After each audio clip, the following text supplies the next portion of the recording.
I can't really, I don't know. I don't like put on a Weird Al record and like laugh my ass off. Like it's creative and all, but I don't know. There's a weird comparison you can make. Like, you watch parody porn? I watch all. Wait, which one? If it's Today? At all. Nate today.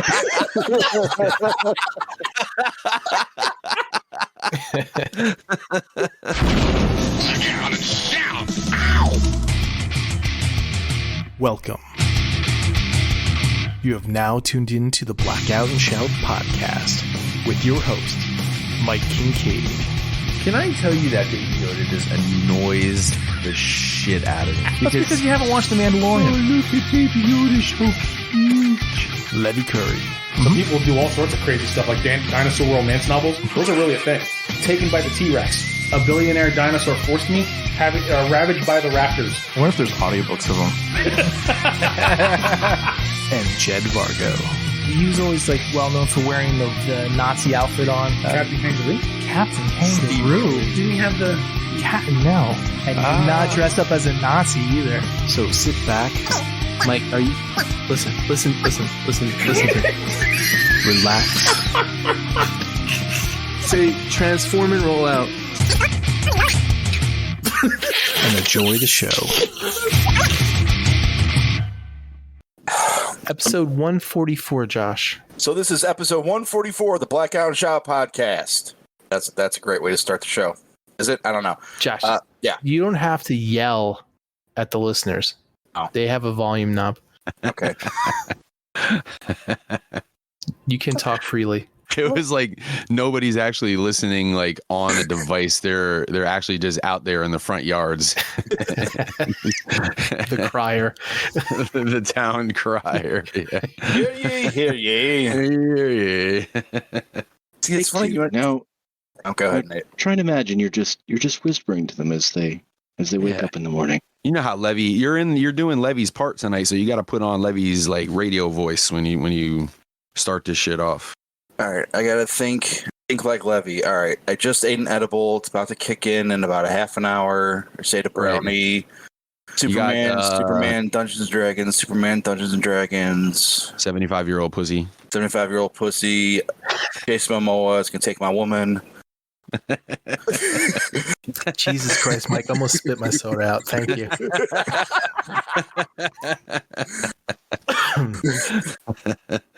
Right. You think he ever has nightmares like where he wakes up in a cold sweat, like you know? But then it's one of those double nightmares because he's having the nightmare that Jason Momoa is with his girl, and then he wakes up in a cold sweat in his bed and he rolls over and Jason Momoa is still there.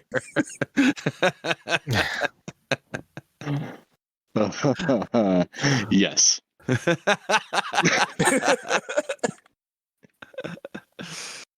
All right. So we really start the show now? Yeah, go for it.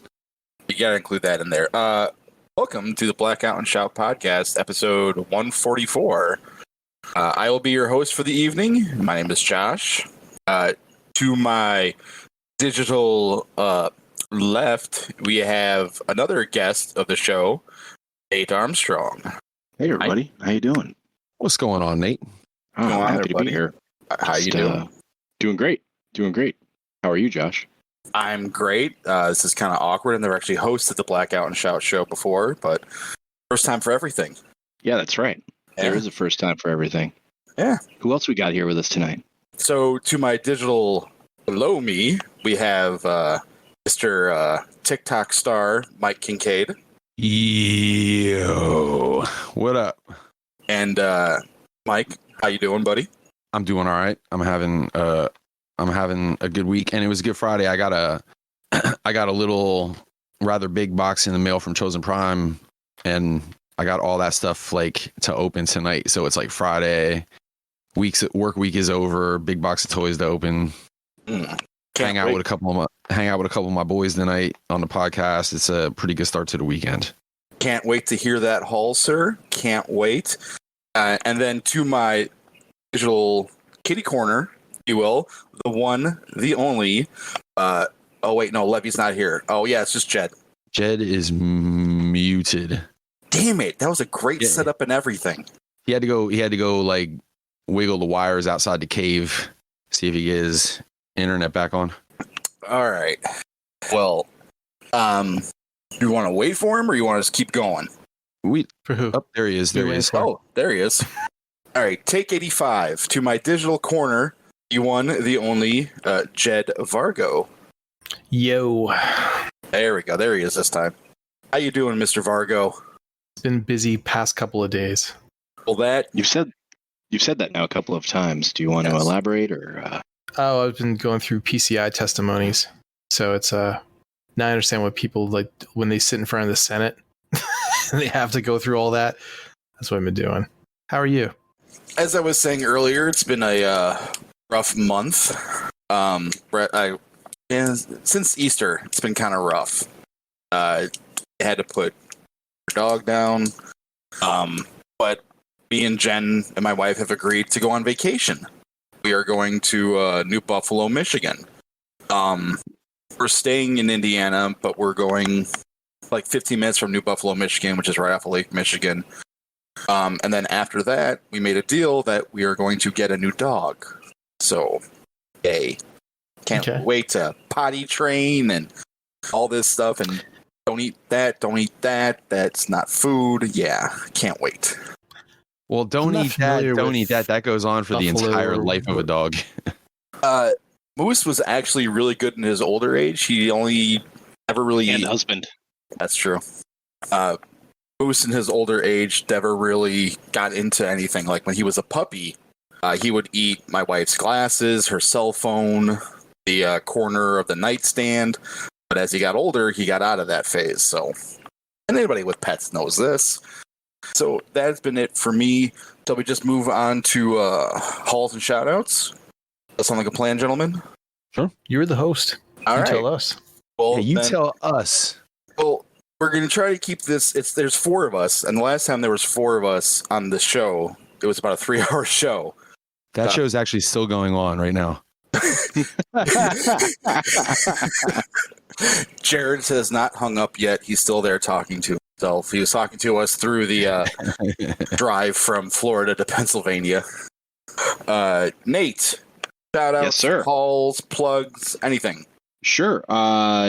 Shout out to Get Right Robot. I got recently the custom he made for me of what I will just call flames. I have not named him yet.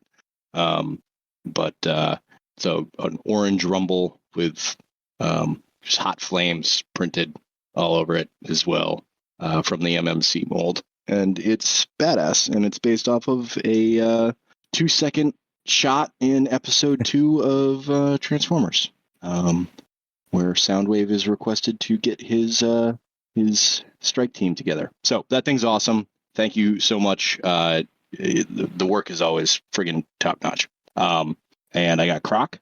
That's what he's called, right? The Fans Toys. Chomp. Yeah. Okay. So I got Chomp. And I got some New Jersey recreational cannabis legally at a dispensary here in New Jersey, which was lovely. Other than that, I've been doing a lot of the Mythic Legion stuff. You guys know that. So shout out to that community. I know that there's some crossover between Transformers and Mythic Legions collectors out there, and it's just a world of difference of the collecting community. Everybody that's in that community is so chill, and it's just like constant pats on the back and handshakes and high fives. It's so different. It's lovely. So those are my shout outs and hauls.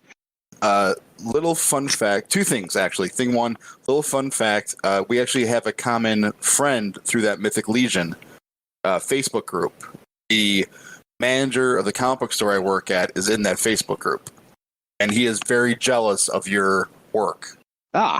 Thanks. Oh yeah, that's what I've been up to. I've been customizing these goblins and knights and dwarves into the characters from Winnie the Pooh, as if they, like a book of conjuring, brought forth these, I call it Warrior the Pooh or Warrior Lao Pooh. And Yeah. Yeah, I think you have to see it to believe it. But Lao Poo. yeah, you know, the Tao of Pooh. Lao Yes. Tzu was the creator of Taoism. So Yep. anyway, you have to dig deep on that one, guys. But that's what I've been up to. I passed the witness. Jed was just like, oh, you guys would know about that if you would actually read a book. I think we all know that I don't read books unless there's pictures involved. Yep, same here, man. Yep. Just don't have the time for books anymore as much as I used to. Yep. Tao Pooh had pictures, but I think they were just like at the beginning of the chapter, you know, to set you up. Mike, shout outs. Oh, wait, you're going to have a huge haul. Jed, shout outs, hauls, plugs. Let's see. Where's my list? God, do you have a long list too? So now, let's see. Got a new camera. Well, new to me. Got a tripod and like that. Thanks to Mr. Armstrong. Shout out to John Bailey. Fuck you, John Bailey. Let's see. Plug toys. All your robot and superhero art on Etsy and hiddentoys.net and soon to be on other places. Oh, and shout out to Doors. He's going to be a new artist premiering on Hidden Toys. So I just got a whole portfolio of his stuff that I have to update. And that's it. That's all I got. Would you get that 7D off of Nate? I did. Is that what it was? Yeah, nice. Yep. Yeah. That reminds me. I also got a new camera and lens. So when I was looking to do that, I mentioned that I might be looking to get rid of the 7D, and Jed slid into my DMs like smooth motherfucker. It was a fucking camera vulture. Mm-hmm. Camera vulture, yeah, right. Sorry. Is that it, Jed? Yeah, I feel like there's something else, but I'm blank. I don't know what the fuck it is. So I got a couple of hard drives and stuff, but that's boring shit. I feel Nobody like I cares about got computers. something. Yeah, I feel like something else that I got, but I'll remember. Continue on. Next. I can. Next. I'm super happy that Next, Doors Josh, is finally. next. I am saying something. I am super happy that Doors is finally putting up his prints at Hidden Toys. I've been telling him for the longest time to start doing that, and I'm glad, and I can't wait He to see gave what prints he me has available. 14 of them. So There was 14 that. prints. Was that Starscream one he did, where he's in plane Mhm. mode, going through the name and everything? Oh, that thing was beautiful. And I think he did a Devastator one. Does he have that one there? Mm-hmm. Yep. Awesome. He's really talented. He is. Well, He I thought is. into it. Very much so. All right. Mr. Kincaid, Yes. calls, plugs, shout outs. Floor is yours, sir. Shout out to the fighting shitbirds. We got into the win column way earlier than we did last season, which was not really hard to beat, but it was still very nice to do. So go birds. Go Birds. Let's see who else. I don't have anything to plug, although I got my first like t-shirt job with my boy that works next door gave me that press about a month ago, and I got that thing up and running and did a job for somebody, and I got another one coming up, so I've been real busy with that already, which is pretty nice. And let's see. I got a bunch of stuff from the Chosen Prime. I got 7 Thundercats Holy and shit. three Transformers. So let me see if I can go through them here real quick. I got Pumira. I got Panthro, Tigra, Jackalman, Groon, Little Mumra, and then Big Mumra from the Thundercats, the Super 7 Thundercats. And then I got the re-release of X-Transbot Cyclonus with the nice paint job on it. I got the Shoki, the Trainbot Moon Studios, latest Moon Studios train bot. What they call it? Moonshine, right? Moonshine. And I got my second Skull Cruncher, Fans Toy Skull Cruncher, which is at some point going to be making his way down to Jason, Get Right Robot, as Nate was talking about a couple minutes ago. And I'm going to be getting a MP Alligatorcon, because with Transformers, MP collection could be called complete without a MP Alligatorcon. Certainly not yours. Certainly not mine. It was only a matter I of saw time. that picture, which included Jump, and I was like, oh, I could have swore he already had that. I didn't put two and two together. Yep. Oh, it seriously didn't hit you. See, if anybody was gonna know, it would have been you, because you're the only one here that's kind of got like a similar sickness, to have. I knew you were gonna do it, but I also know that you hold stashes, so I was like, maybe you didn't fuck around with it yet, Nope. So yeah. And also I got from Collector's Crafts, I got 3 of those Centurion drones, or maybe they weren't called Centurion drones, whatever them green drones were from the Key to Vector Sigma episode. I got a 3-pack of those. And I've gotten a couple of things from him before, like a couple of those blasters from earlier season 1 or season 2 episodes. He did those in 3D print, and they were, they're 3D printed, but they're cool, But the drones were, they're pretty dope, man. Pretty dope. So I got a 3-pack of those. And are they painted and like sanded down and everything, or they're I don't want to say that they're raw. Like he smoothed them out a little bit, but I mean, like you could see, like when you look at it close or whatever, you can see like the 3D lines and stuff. And he did all the parts in like different color. What do they call it? Filaments? Is that what they call the shit? Yep. He did like different color greens, and the only paint is like the red. There was that red spot on the chest or whatever that is painted, but outside of that, it's just the different color filaments. But they're pretty cool, man. There's a lot of cool work. And just think, you could save yourself a lot of money if you would open your 3D printer. Yeah, well, y'all know why it's not open. You know why. Everybody knows why it's not open, but everybody still busts my balls over it, though. But soon. What's that? Also, I was just chatting with a guy who does that because I'm doing all this customizing. I talk to the people who are doing the 3D printing, and I never even considered this, but how toxic that resin is, and you really have to ventilate properly. So if you don't have that space to do that, then it's kind of out the window. Yeah, there's that, but the main thing is the pets. Mm-hmm. Yeah, I literally have like nowhere to set that up without having cat and dog fur all over the place. So, but that's the other thing I can, I guess, mention is that the edition is starting this month. Sometime this month. I know they're going through the what do you call it? The permits, the permit process right now, and getting everything straightened out there, and then they're gonna start sometime this month. So we are super stoked. I'm really just like excited to have a spot where I could have like the recording studio stuff and like the 3D printer, chuckle, and all my computer stuff kind of all in one spot. That's gonna be awesome spot to work. So we're pretty excited about that. And cool. Then it's on. Then I have to learn Blender or whatever.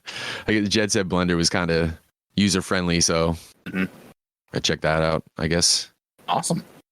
Cannot wait. Yep. Oh, I remember what I got. What was that? What'd you get, Jed? Before we move on to me. I get the Haynes manual. You guys ever get Haynes manuals for your cars? I get the Haynes manual for the DeLorean time machine. The what manual? You ever get a Haynes manual?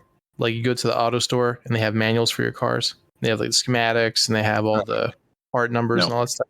Right. No. You guys never worked on your cars before? Simple oil change and brakes. That's it. I'm not afraid to admit it, Jed, but I don't know the first fucking half thing of nothing about cars ever. Oh. I changed some spark plugs back in 1997, and I changed a tire in the same year. Wrong podcast, I guess. Okay. Wait. Go ahead, Mike. I'm a mechanic that works on cars and reads books. You Neanderthals. Wanker. So there's a company called Haynes, and they make all these books on your car. or truck. If you ever go to an auto parts store, there's a big row of books that have like on every single model and make of like cars and stuff. You can get stuff digital now and PDFs and shit. But that's what you used to use to like find out what part numbers were for things if you want to replace, you know, where things were on your car. You know, if you had to find out like where this was or that. If you were changing out your radio, the wiring schematics and stuff like that, so you knew where, you know, everything was. So they were usually $20 books, and it was like really helpful when you're like working on shit or like rebuilding, you know, older cars or something like that. So it's like this staple for like, you know, at least it used to be. But anyway, they had this Back to the Future one on the DeLorean, and it comes with all of this like, you know, information from Doc Brown, and it's like written from his point of view, like he's telling things. It's really cool. It has a lot of cool schematics and stuff, just like a regular automotive book would. But since you don't read, there are pictures involved in that manual, so I may read that. There's a lot of pictures in that, yes. So I may read it. Mm-hmm. Tell Lewis, did you got that? Yeah, I told him about it. Yeah. I don't know. He may have had it. I don't know. One thing about it though, because I got it for Sean like a year or two ago, I think it was like for Christmas. It fills in like a lot of like holes in the story from Back to the Future, like what happened with Doc Brown, you know, before, you know, with how there was the fire and all this other stuff, the house, and like his like life before that, and how he worked on the Manhattan Project and all this really cool like in between, you know, like canon. It's pretty cool. Hey, that sounds amazing. Speaking of Lewis, how long ago did we go to the arcade? I was going to ask about that. I was actually thinking about that. I don't know what you brought up, Jed, but it did make me think of that. Yeah, shout out to all the guys that went on the little lunch and arcade trip Saturday. It was wasn't that last weekend? No. That was. No, I feel like it was 2 weekends ago, but you guys recorded like the night before. You're right. Yeah. But yeah, So that was badass. It was on the 23rd. I can tell you that. Yeah. Because my anniversary is that weekend. Okay. Yeah. So if it was a bummer to miss Jed. Tomorrow would be 2 weeks ago. It was. But yeah, it was dope. Levy came out 2 weeks ago. 2 Gord weeks ago came out. tomorrow. Is that how you say it? Tomorrow would be what it was. Right. Yep. Yeah, man. Louis was there. Gort, me, Nate, Levy, Brent and his girl, Phil. Phil rolled all the way up here again from Maryland. He came out, hung out with us. Who am I missing? I get everybody. Nate. Part of the reason I brought this up was the absolute joy of going out with a bunch of people who don't feel the need to get wasted while hanging out. That's not normal for me. And it was refreshing and nice. And I'd like to do more stuff like that. It was kind of cool. I got wasted on food, Nate. I ate way too much when I was there, but like the East End Public Market is there, and they got all kinds of good stuff in there, like lunch stuff, dinner stuff, dessert stuff, coffee, like everything you can imagine. And then we found his ice cream. There was an ice cream shop across the street. All we did was like eat, smoke, and play video games, which is a great Saturday. You know, I'm not complaining at all, but I probably ate a little. Just a little too much. Like the ice cream put me over the top. Yeah, and they were not shy either. Like the small has no business being called that. They learned too much from McDonald's. Well, and I wanted to get the large too, just on principle, because the large was only like a couple cents more than the small was. And I would have ate it all too on principle as well. And then would have been in really bad shape when I got home. But man, I was a slug when I got home. But yeah, good times, man. We got to put something like that together again in the future when Jed can actually make it. Yep. Some croquet. Yeah. So my turn. Yes. It's What my about turn. you? Shout out to my wife. She found my G1 stuff, which I thought I accidentally threw away. Your G1 stuff? Yeah. So How do you accidentally throw away G1 stuff? You better have a good excuse for yourself, young man. I do, old man. And that is when we got the new carpet, I packed everything up. You know, I packed up my office geek room. I threw all my G1 stuff in a box. And as I'm starting to bring stuff out, I couldn't find it. And I'm like, oh God, where is it? Where is it? And I've just been randomly scrounging up, and it was in a mislabeled box. It's the box says Jen's Computer Games, but if you look inside, it's all my G1 stuff. So I've got my G1 Defensor along with my Generation Toy Defensor, which is looking really pretty, I might add. So hauls, will start with the comic book stuff first. I kind of splurged a little bit at my local comic book store. I got some Walking Dead #1 Wizard World Chicago exclusive covers. I don't know if you guys care to see, but I got those. Nice. I got, so in the grand scheme of collecting stuff for my youth, I got 3 out of the 6 issues of Fatal Attractions from the X-Men. So it's X-Men 25 with the hologram. I got Uncanny X-Men 304 with the hologram. It's the green hologram. And Wolverine 75 with the green hologram. So that was cool. I think I'm missing a few more, and I think Brother Kyle's going to hook me up. I'm not sure. Jed, you may like this. I got Silver Surfer #50. Cool. Yeah, this was a nice one. This is, I think, a second print, though. Oh, no, third print. So it's not really as expensive as the first print, but it's kind of a cool issue to have, you know? Is it the one with the puffed cover in silver? Yes, it's a little... Okay. It's a little embossed, a little raised, and it's silver chrome. You can see Thanos right there. But yeah, I love it.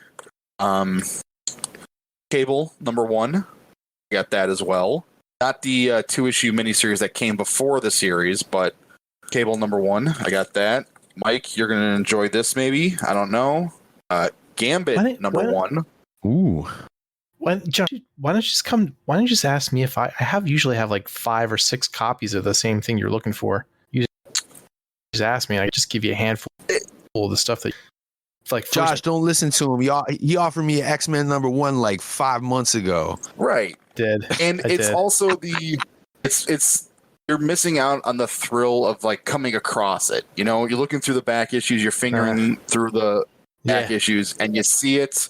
And it's there, and you go, "Oh my god!" So that's okay. And then I kind of put it in my spot and everything. I hear you, but if I could Infinity Gauntlet snap all them comics right onto my table right now, I would probably be down with it. I hear you. Just ask me if I have them. I probably got them. So. I don't know if you have this though. We're switching from Marvel to DC. Superman 75, unpolybagged. It's not as expensive. The death of one. Yeah, I got the black bag, and I got 2 or 3 of the unbagged ones. Yeah, we're gonna have to have a talk if you come to TFCon. Sorry. And this was another one. This is Mask #1. Ooh. Global Armored Strike Command. You see. I also got Fantastic Four Epic Collection Volume 1, which is like the first 18 to 20 issues of the original Fantastic Four.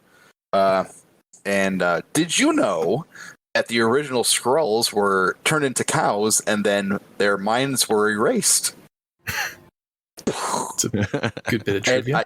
I had no idea. I thought I heard something about it, and I'm like reading this. I'm like, holy shit. That's it for the comic book stuff. I was today years old when I found out about that for the first time.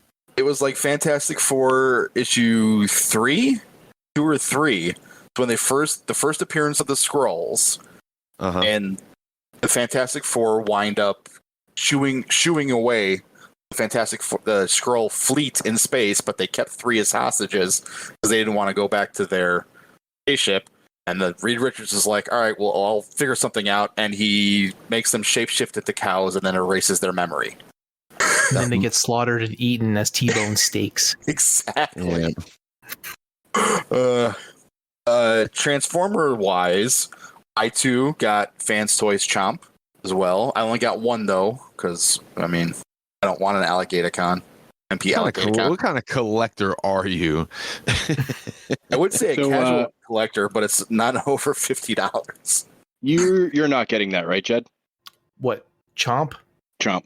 No. Should we? I mean, three of us have it. What do you think about it, boys? I really liked it a lot, but the only thing I found odd about it, man, Fansoy's been doing this a little bit, and it's like, if anybody else would have put that figure out, it would have been amazing, super amazing. But since Fansoy's put it out, you kind of have like a little bit of a higher level of expectation from them. And the ball joint shoulder joints trip me out a little bit, because a ball joint shoulder joint on an MP figure, and not like a Carbot size figure, like a MP10 size figure, especially one that heavy and everything, it just tripped me out that ball joint was in there. Like, that's such a 2016 thing to do.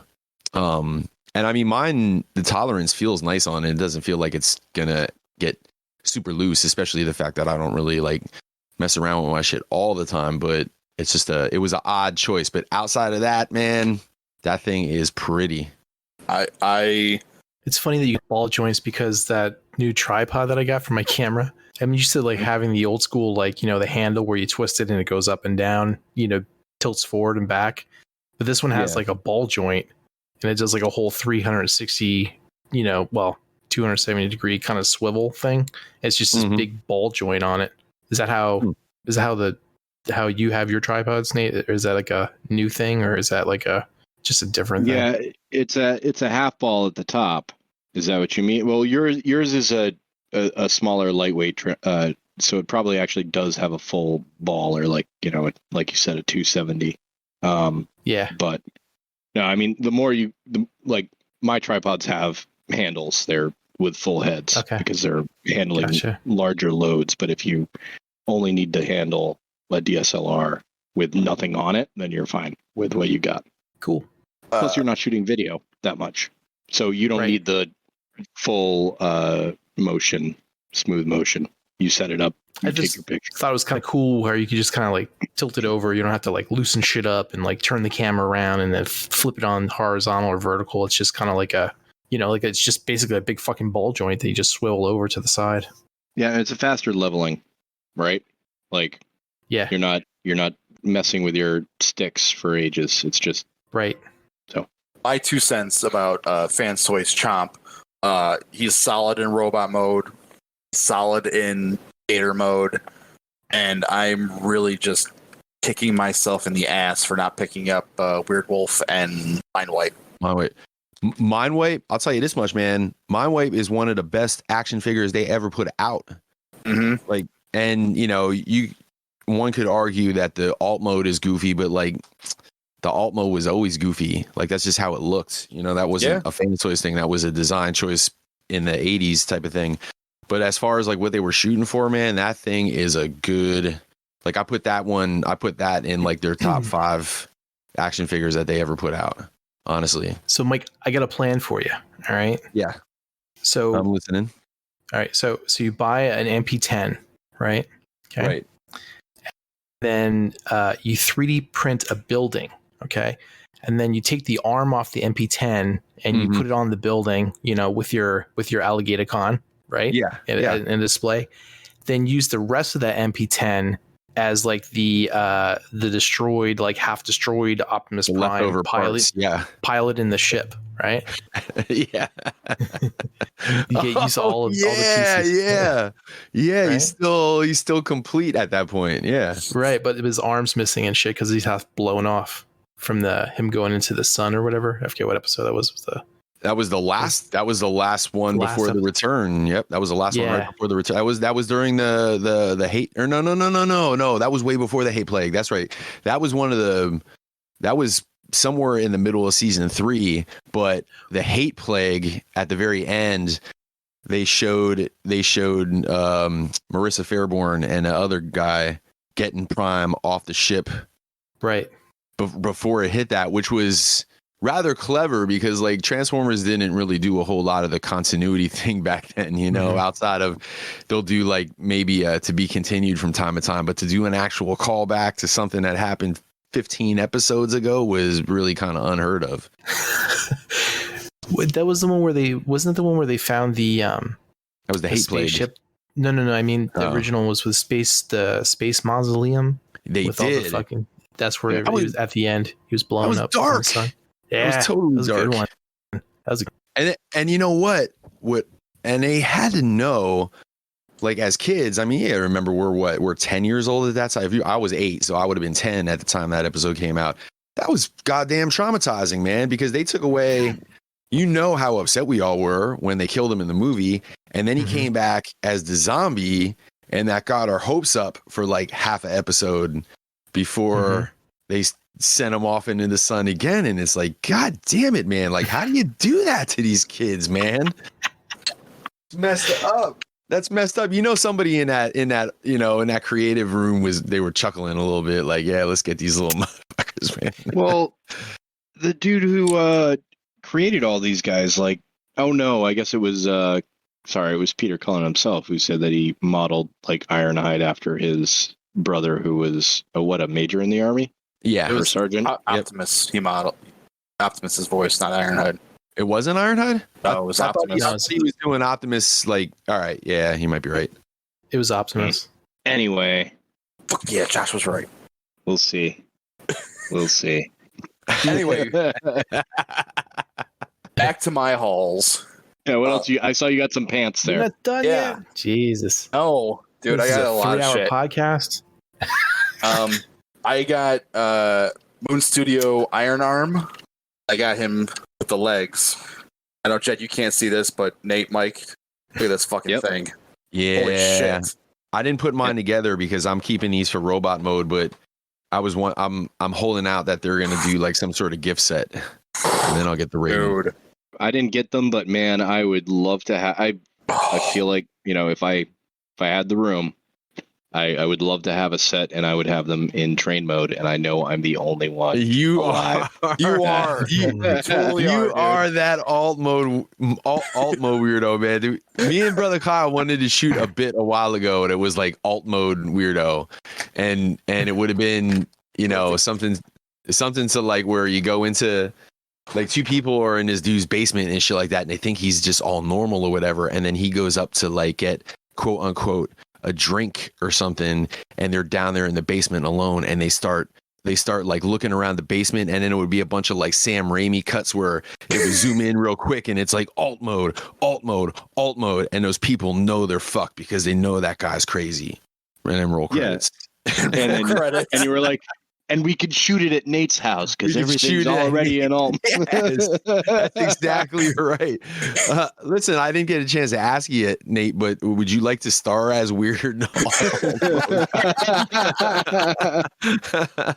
I think we have the makings of something beautiful here. I don't want to put you on the spot or anything, but No, I mean, I think it's meant to be. I mean, let's do this dance.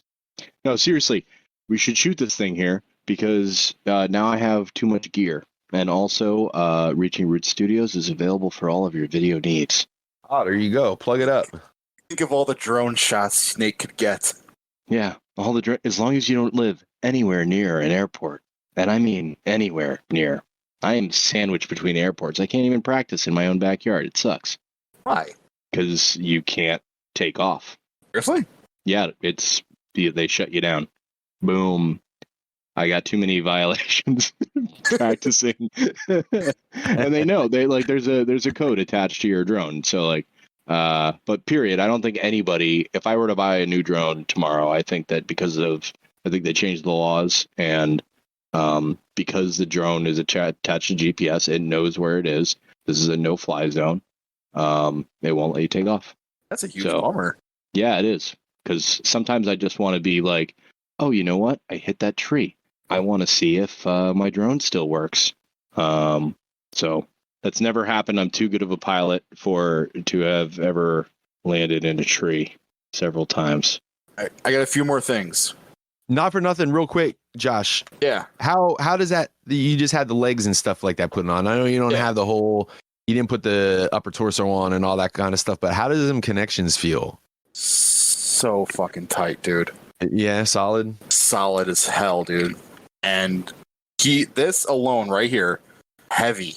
Yeah. Like heavier than Zeta Superion. Like, a little heavier than Chomp. I'd say he's a little heavier than like trying to think what's the heaviest Fans Toys figure you have? Omega Supreme. Omega. or Phoenix, which is pretty chunky. I would say so is Motormaster, but he's heavier than Motormaster. Like there's a lot of diecast just in this part of the robot right now, but it is solid, dude.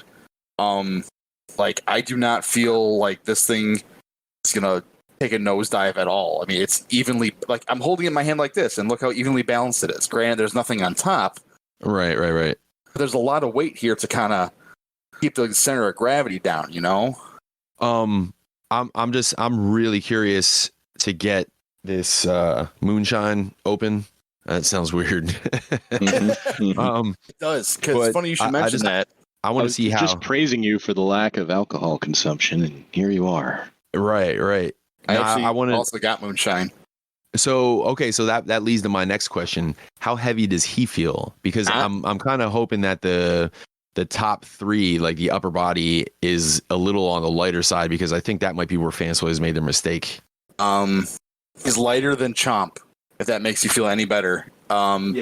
He feels pretty light. He feels there's not a lot of die cast in him. It's a lot of plastic. Mm-hmm. I think there's like barely any. Oh, he's got some die cast in the thighs, but I have yet to transform him into train mode or upper torso mode. But you said you didn't open yours yet, Mike? I'm in the process of opening my stuff as we record, because I got home and I don't know if you can see this. Have you heard about this? The left ankle? I heard about that, and I heard that the wheels on the back are not, like, they don't want to stay put where they're supposed to stay put, which is a little disappointing. They couldn't figure out anything to do with them. They're just dangling there in robot mode. They should have like a little tab on them where you could at least like tab them into the calf at some spot. You know what I mean? Tab them into the calf or fold them into the calf. Like there's nothing to keep them in place, and it's kind of a bummer. But those are like the two big complaints I have. I tried transforming him into train mode, and dude, that front section is a nightmare. Warning you now. I've also heard. I've also heard. Yep. He's almost as. Have you messed around with Iron Arm yet from Robot to Train? Did I get him into train mode? I know I did the first two. I don't know if I did him into train mode because he came in pants mode, so I just went from pants to robot. I don't remember putting him in train mode. No. Well, I mean, so you've gone from pants to robot. So you know how frustrating all those panels are? You know what? I'm going to be honest with you, man. And most of the time I am frustrated by that shit, but I had a fairly easy time with him. I really did. I had a frustrating time with Iron Arm, and this one was even more frustrating. Moonshine was more frustrating than Iron Arm was, not going to lie. Yeah. And it's mainly that front section. Yeah. But I'm going to watch a video of him and see if I can do it a little bit more smoother. And then I'll get him in torso mode. And I have yet to see anybody with the picture, like, do these pants make me look big? And it's like the human, like yourself, like the top part. And then, anyways, because Moon Studios legs and thighs, but whatever. Maybe I'll do it. I don't care. I got Super 7 Monkeyan also. Yep. Yeah, dude. I'm loving the He's Super 7 cool, figures. man. So am I. I'm just being picky with them. I didn't get as nearly as many as you. I'm not going to complete them. I'm just going to get like the main cast. Yeah. I also got, finally, after about a year, I got a replacement part for my King Toys dive bomb. Yeah. Because I ripped it was that giant peg that the arm slides into in the back. Yeah, that shoulder or the back of the shoulder, right? I sheared that off a year ago, and I finally got a replacement part for him. So now he's finally in robot mode. And sorry, Mike, I'm back in on King Toys.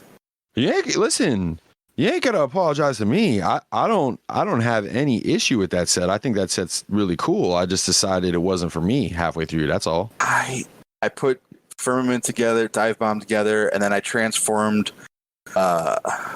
Bull. I can't. What the fuck was his name? Land Bull for this. Land Bull and Ferocious. and I transformed them to. Oh, dude, those things are so fucking awesome. God damn it. Yeah. Dude, I hope for everybody that gets that, I hope they were awesome. Yeah, man, they're fun. They're squeaky as fuck though. Oh yeah. They really are. They go off. And you see the black plastic turning white in certain areas, and it's just, and I broke a thumb off of the Rampage, but that was definitely, I don't know. Was it my fault? Did you break it off? Or did they just pop out? It sheared off. I broke it trying to get it out in transformation, and it was caught on something that I couldn't see because it's in there for transformation, and I rotated it out with a great deal of force, and out came the thumb with that. I tried to glue it, but then what's the point? You put it back in, it's going to happen again. Yeah. So I pre-ordered the razor claw and wolf foot. So I can't wait for those wolf feet. Fucking. I mean, you guys talked about this on the show last week or 2 weeks ago because the images had just come out, but of the full color razor claw. But I agree with Mike. It's going to look rad when you have all of these crazy animals lined up. With the addition. Here's the alt mode guy again. Yeah, exactly. They will probably be in alt mode 90% of the time, because that's what sets them apart. Like, you can't tell me that it's not more interesting than just another robot, even though the massive robot is going to be a centerpiece when he's combined. I just don't have this. I don't have the kind of vertical space in my display space to have more than one big figure out. So it's got to be like a rotation of it. The rest of the time, they've got to be in bot or alt mode. So these look cool now. Anyway, what else did you get, Josh? There was a picture from TFCon LA of King Toys and all of their figures and all in animal mode. And I just kind of looked at it and went, yep, that's Nate's display right there. Absolutely. Nailed it. And you can't, God, I mean, yeah, this is, okay, so the Raiden looks like the most well-proportioned Transformer combiner we've seen ever put out. I agree. I think the arms are a little too long, in my opinion. Sure, we can, pick here and there, but overall, this thing, it's looking beautiful. We could just say that. It's looking very nice. But 6 choo-choos? Like, come on. So cool to have, especially if you get a shit ton of that Lego track. And, I mean, that is a different thing on the display. We've got giant robots. So, for a little while, but no one's doing that at all. I've seen nobody be like, here's all the trains like that. So for plugs, I got nothing. No plugs. So shall we move on to nerd news? Mr. Vargo, do you have any nerd news for us, sir? Yeah, so let's see. Neil Adams died. He was 80 years old. Very popular American comic book artist. He had complications from sepsis. Josh, you probably know more about his career than I do, but I remember he co-created Ra's al Ghul and Jon Stewart, I think it was. Yes, he was also famously connected to Green Lantern and Green Arrow series, if I remember correctly. I could be wrong. Hang on. You put me on the spot here, and you remember that one issue is like a very was he in hang on, let me get back to you in a second. I'm hanging. What else? Man, I'm having just a massive brain fart with Neil Adams. Oh, Batman. He was a writer and artist on Batman for the longest time. He was also a very big advocate for creators' rights. Yes. Oh, he also did stuff for Marvel. He did X-Men, Fantastic Four. Mm-hmm. He had a very long career. Super long. He was part of the Kree Skull War series. I mean, this guy just has like a huge bibliography of comic book stuff. It would take me like an hours to go through like a portion of his stuff. Yeah, definitely a staple in the well-known name in the world of comics as an artist. So yeah, this one kind of hit hard, and he will be missed. And all the scalpers will go out and buy his stuff and quadruple price it because they're dicks. Well, Jed's already got 5 copies. Let's say that's just art, right? That's just art. Like whenever an artist passes, that's their works always become more valuable. Yeah, I mean, when Mike kicks it, that Chuck Norris shirt's going to go through the roof. Sell it as an NFT. Sealed and peel Truck Norris shirt. It's already gone through the roof, Jed. Whether you want to like it or whether you want to like it or not, Jed, it already went through the roof. First edition, print. I'll be going for thousands of dollars. Yeah. Oh man. That's all I got for people who died. But you can move on to the trailers. Mm-hmm. So, trailers. Which one would you guys like about first? We have Don't Worry, Darling, House of the Dragon, Love, Death. Oh, I didn't watch. Oh, wait, that's too far back. Obi-Wan Kenobi. Nate, you pick. Which one? Weird Al. I mean, I'm pretty fired up for Obi-Wan Kenobi. I was hoping that was going to come out for the 4th because I like celebrating made-up holidays. Yeah, I'm with you, man. But Moon Knight's last episode was May 4th. I still haven't finished that, so if you guys are gonna talk about that, I'm gonna have to la.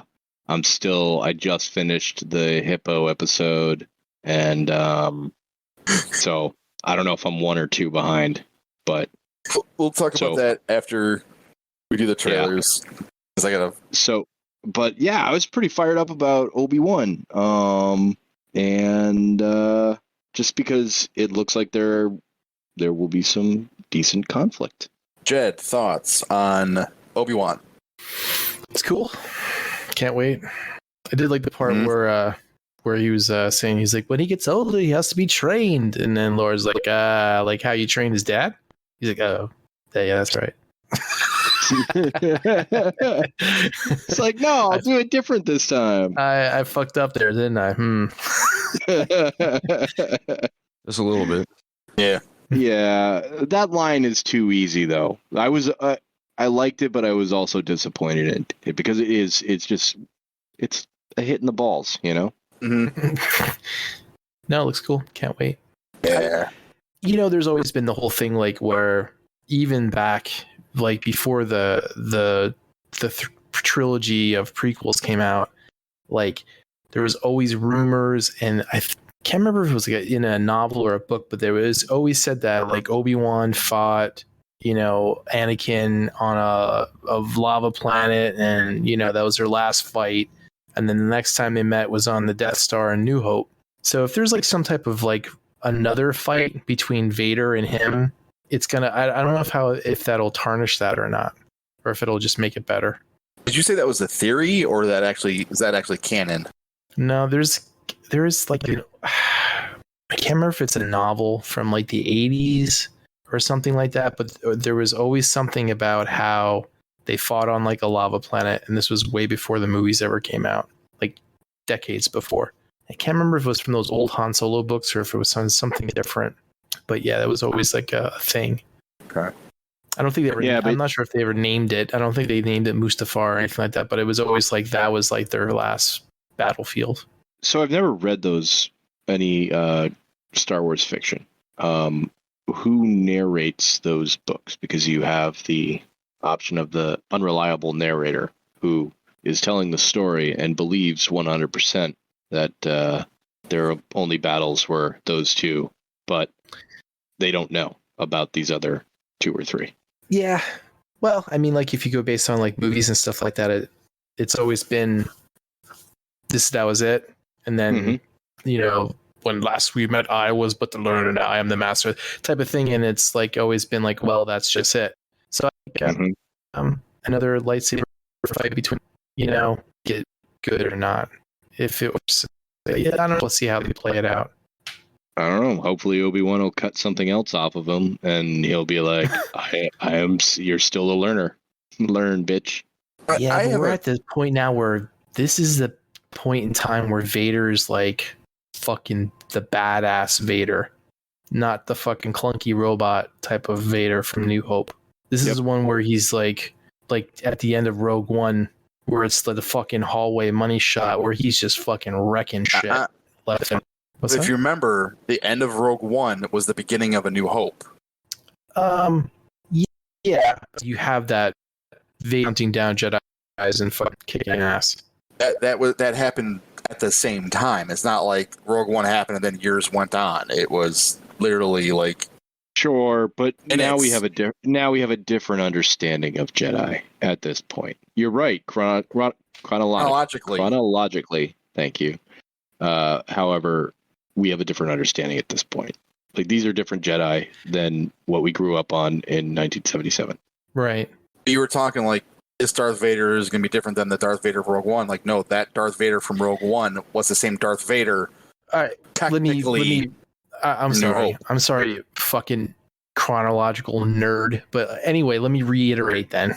So this Vader that we get from Rebels, where he was fighting Ahsoka, is the type of Vader that is in this Obi-Wan show.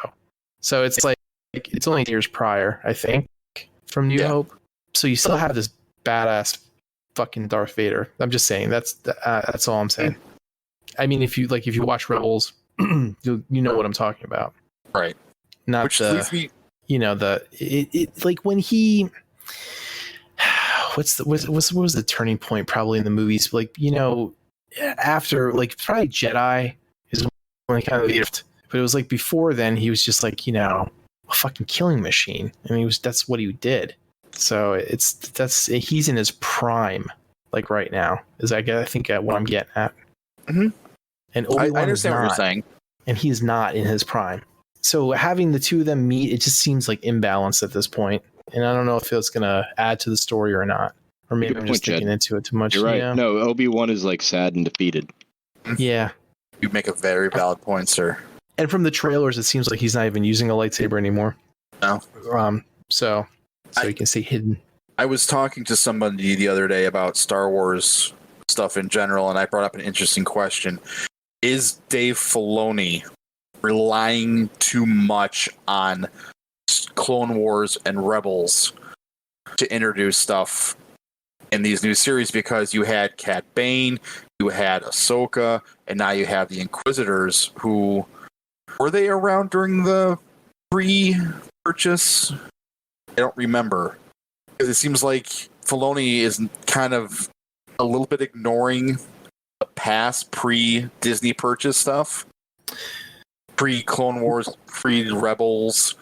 Depends on what you're talking about. If you're talking about the extended universe, that stuff, that's all been considered legacy and multi-universe type of shit.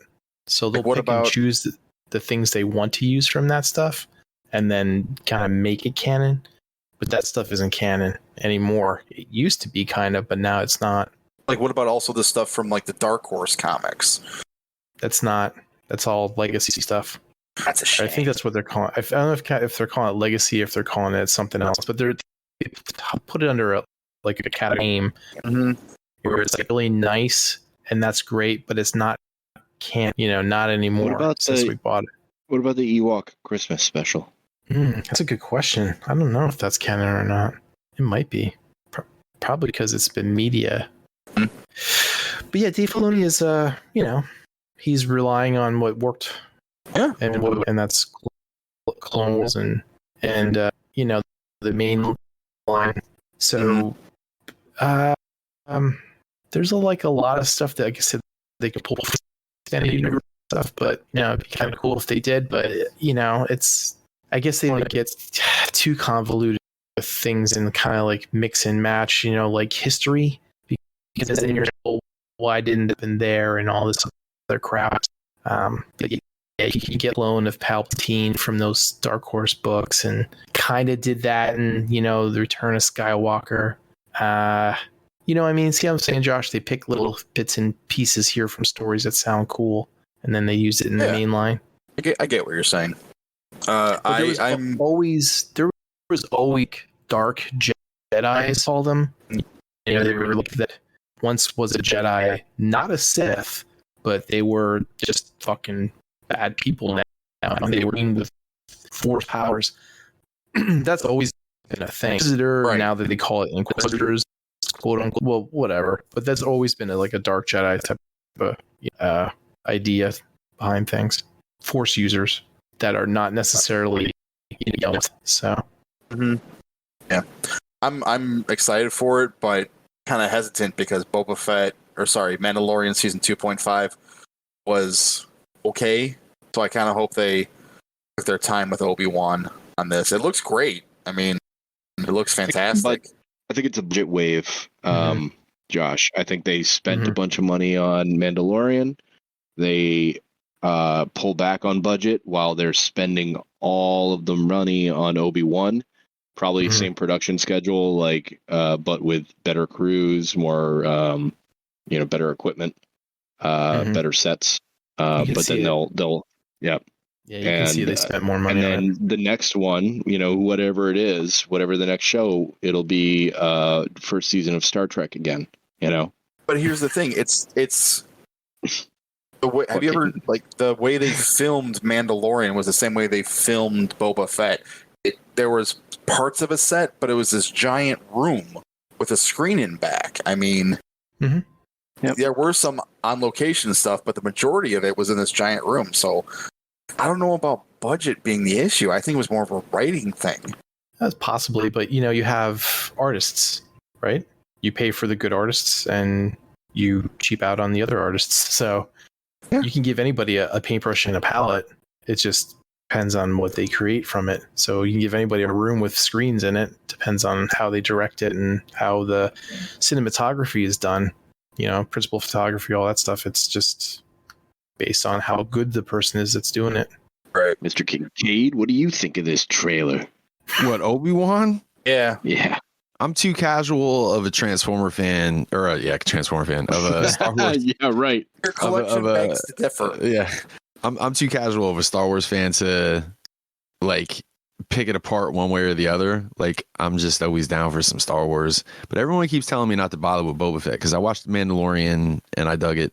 And then when Boba Fett came along, because I'm always late to the party with all this stuff, everybody was like, "Don't bother." I don't think I finished Boba Fett. I can't remember. It was It was just I think people are being too critical. I mean, you have to enjoy for what it is, and that's it. It's just a fucking fun tromp. And then, like Josh said, there's 2 or 3 episodes with just a Mandalorian in it, and Skywalker and fucking Ahsoka and Baby Yoda and all that shit. And then he'd be like, "Oh, I want Boba Fett with my Boba Fett show," and I'm just like, "Who fuck cares?" It's just a fucking setup, Who fucking cares? Shut the fuck up and then sit back and enjoy the ride. Stop. Analyze everything. Okay, so I wasn't trying to analyze anything, but yeah, okay, yeah, I was. So you know what? I am. I have a major problem with somebody who starts off as this massively feared bounty hunter and spends a little time in the old Sarlacc pit, comes out, and he's suddenly struck by Christ and wants to do nothing but good by those all around him. And it's just so absurd to me that they're like, "Oh, let's make them..." You didn't make me hate him enough for you to then make me love him. Like this, you didn't make this actor do that. You didn't make me hate this guy as much as I hated Boba Fett, who captured Han Solo and froze him in carbonite. The man had 6 minutes of movie time and 4 lines. There wasn't enough time to make you hate him. I never will understand why Boba Fett is so popular for having such a short amount of screen time. I'll tell you why. Because there is an air of mystery there, and people like that. People like the whole mysterious aspect of the character. I go back to a discussion we had a little while ago about like Wolverine, like the whole Weapon X thing, like when they were giving you little bits and pieces here and there, and he was still mysterious. It was a lot better than when they just blew the thing right? wide open. The origins, yeah. Keeping the origin mystery is always good for a character. Fair point. Shall we move on to another trailer? Nope. I just want to say one thing about Boba Fett, but it was just this redemption story. There's nothing wrong with redemption. It's just people wanted to see Boba Fett going around fucking capturing people and fucking shooting more people.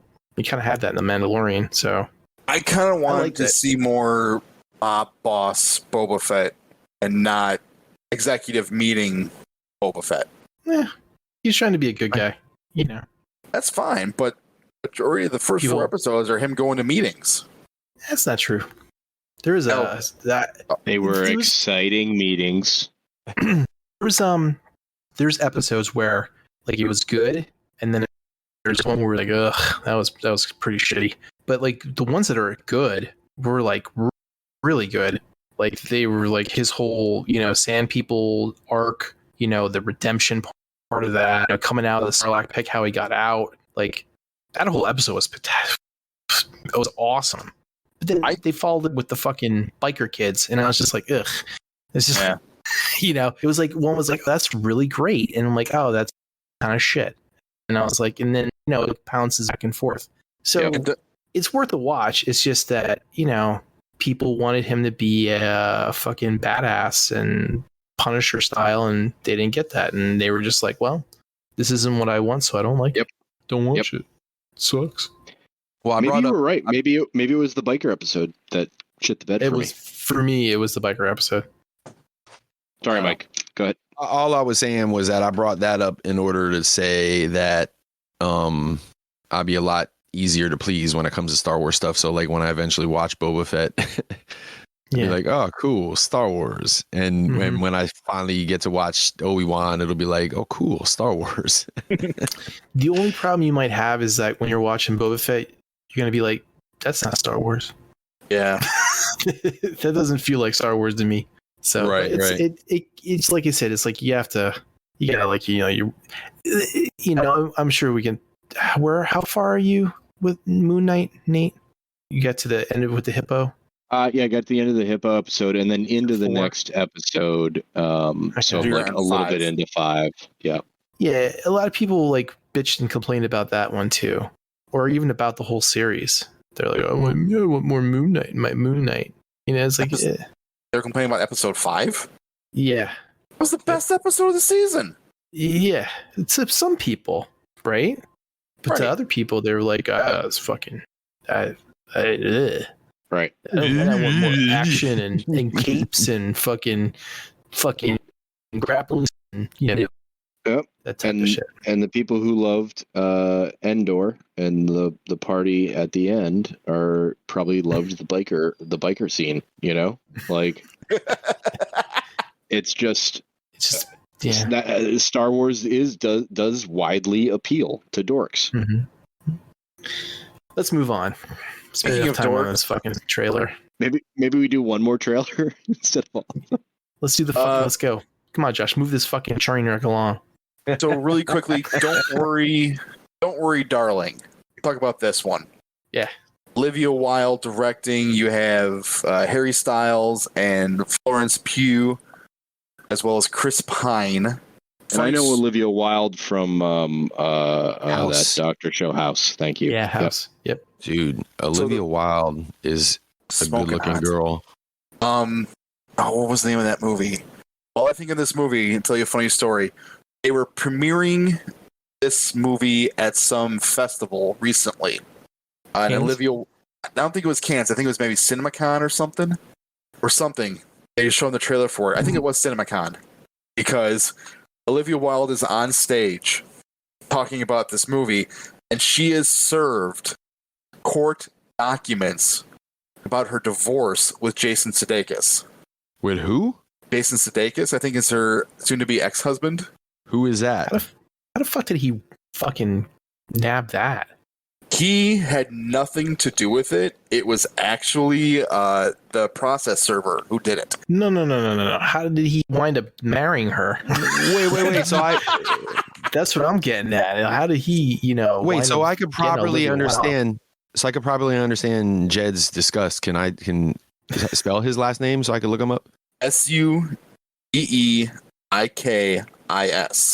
He was Ted Lasso. Oh my God!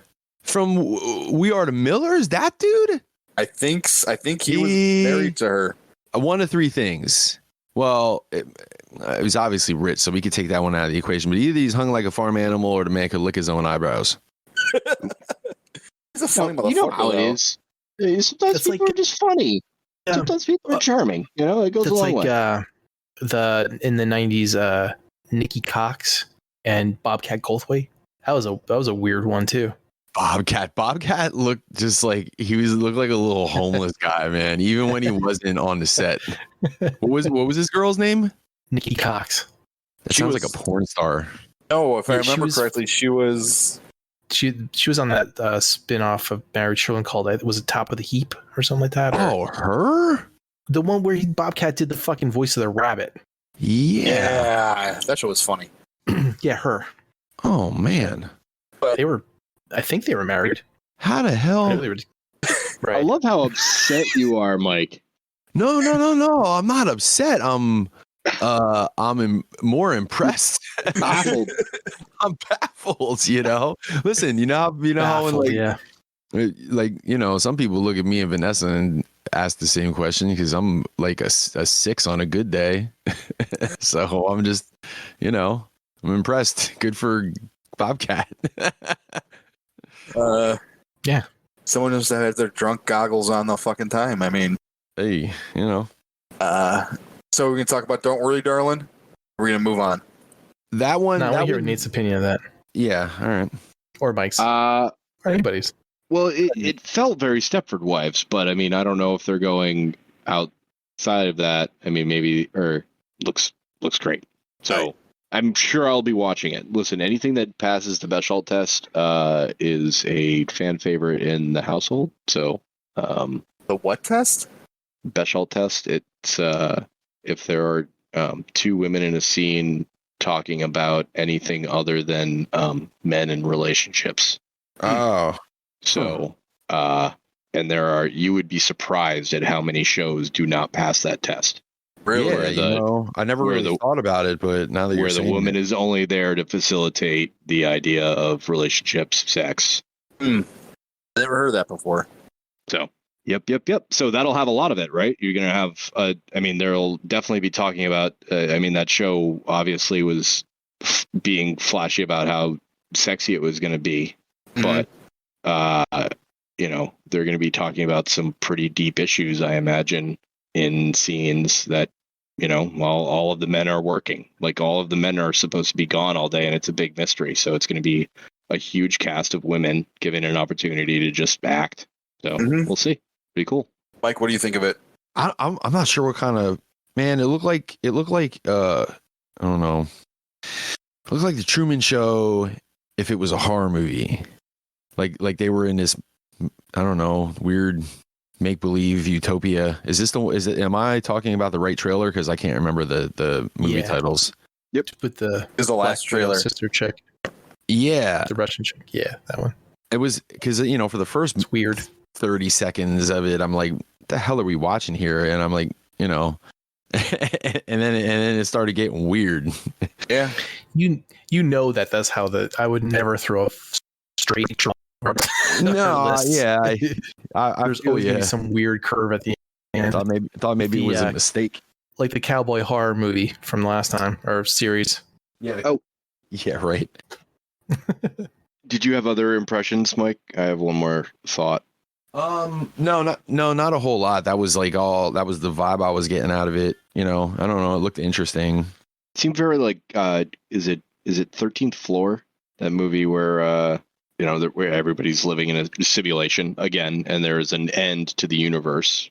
Like these people never leave the city because, and this guy, Yeah, that was a good movie. I think it's 13th Floor. That was a good one. Was that the one with the cow? I'm thinking of something different.